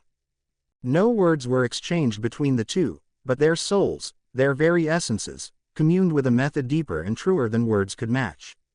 The cores of who they were united as one, with one bringing doubts and fears to be allayed, and the other bringing comfort and strength in a moment of weakness. Ichigo's consciousness returned to the real world and he felt Zangetsu returning to his inner world, but in the moment before they separated, he sensed something in Zangetsu's own emotions, but before he could comment on it, he got an impression telling him to wait until a later time. Ichigo blinked. Kenpachi paused on the verge of turning away as he felt a subtle change in the air around him. Fixing his gaze on the kid he had been fighting, not that he would call that a fight, he watched as the boy seemed to find something interesting on the floor. Scoffing at himself for daring to hope, he was about to fully leave when his opponent spoke up. "We're not done." Turning an incredulous look on Ichigo, Kenpachi said. "The hell? Look kid, you got guts, but that alone ain't gonna cut it." Seeing that the kid had no plans of backing down, Kenpachi frowned before coming to a decision. He raised his sword and said, "If you're that eager to die, fine. Even if you wasted my time, I'll be a sport and tell you my name, Zaraki Kenpachi, remember it." He swung down. A few scant inches from Ichigo's head, the descending blade met unyielding steel, and for the space of a breath, everything was still as the world paused in that moment. Then three things happened at once. A high-pressure wave of violently displaced air originated from the meeting place of the blades and swept past the combatants while Zaraki's sword was deflected up and to his right, opening him up to an attack. Then Ichigo spoke casually, "Kurosaki Ichigo, sorry to keep you waiting." And finally, Kenpachi's chest erupted in a shower of blood as Zangetsu carved a trench from his waist straight up to his left shoulder. Zaraki's eyes widened in surprise, before he threw back his head and roared with laughter. He cast his gaze back down and met Ichigo's eyes, which were now glowing a deceptively soft blue as Ichigo cast away all distractions from his mind and only focused on one thing: cut. As one, the two leapt forward in a parody of the beginning of their fight, but this time, Ichigo was perfectly controlled as his sword sought out the gaps he could find in Kenpachi's guard, and wherever he could not find one, he made one. Blood coated the ground around them as the two warring titans got swept up in their bloodlust, inflicting and ignoring wounds on each other. Kenpachi, with noticeably less restraint, leapt back and with no hesitation, reached up to rip out the eye patch he was wearing. Immediately, his already phenomenal Reiatsu skyrocketed to unbelievable heights, and yet through the raging storm, Ichigo was the calm center. With steady motions, he raised his blade to the sky and ratcheted up his own Reiatsu until it was as high as it could go, before speaking in a soft voice that carried through the raging storm of energy. "Go forth and tear the heavens asunder, Zangetsu."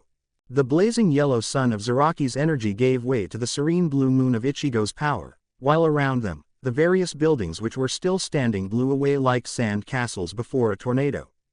The skies darkened and the earth trembled as the two beacons of power clashed again and again. All the unseated Shinigami within a couple of miles of the two promptly passed out from sheer Reiatsu overload. Locking eyes with his opponent and knowing that they were about to pull off their finishing moves, Ichigo readied himself and his blade began to hum as he pumped in more and more power into it, while maintaining a firm hold on it. At an unseen signal, the two rushed towards each other and struck at the same time. On the screen in the captain's meeting room, the video feed whited out as the surge of Reiatsu temporarily overloaded the surveillance equipment. Once the image cleared, gasps of surprise echoed in the room as the spectators took in the prone and bleeding form of the 11th Division captain, and more importantly, the broken sword lying next to his unconscious body. Ichigo, who was still standing, spent a few seconds just gazing at his downed foe, before he took a step forward and promptly collapsed on his face as his body just gave out. Then without warning, the video feed flickered for a second and when it resolved itself, Ichigo was gone. In his seat, Yamamoto Genryusai Shigekuni carefully considered what he had just seen while around him, his captains attempted to digest the new happenings. He pondered his plans and weighed his decisions, and once he arrived at a conclusion, he felt agreement from his sole companion. The lad was not yet ready. Standing on the tallest building in his realm, Zangetsu gazed unseeing into the vast distance where the clouds, which had gathered in the onset of Ishida's demise, remained, while his mind chewed over other things. He was too lost in thought to notice his clenched fists. He knew that Ichigo was just barely holding on by convincing himself that he could finally break down once they had successfully retrieved Rukia and escaped from Soul Society. The young man was at his limit. Still, despite his wielder's fragile state, Zangetsu was displeased at what he was seeing. When Ichigo had been battling Sui Feng, Zangetsu's attention had been elsewhere, leaving him only peripherally aware of what was happening. Yet he had not been concerned since he knew Ichigo would win that battle. However, after seeing to the distraction, he had been able to focus completely on Ichigo's fight with Kenpachi, and as he replayed the battle in his mind, he began to unconsciously leak small amounts of Reiatsu in an uncharacteristic loss of self-control. As soon as he noticed what he was doing, he stopped and gazed at his hands with a frown on his face and one thought in his mind. It is getting worse. Thank you for watching. If you enjoyed the video, be sure to like, comment and subscribe, as well as checking out the author on fanfiction.net.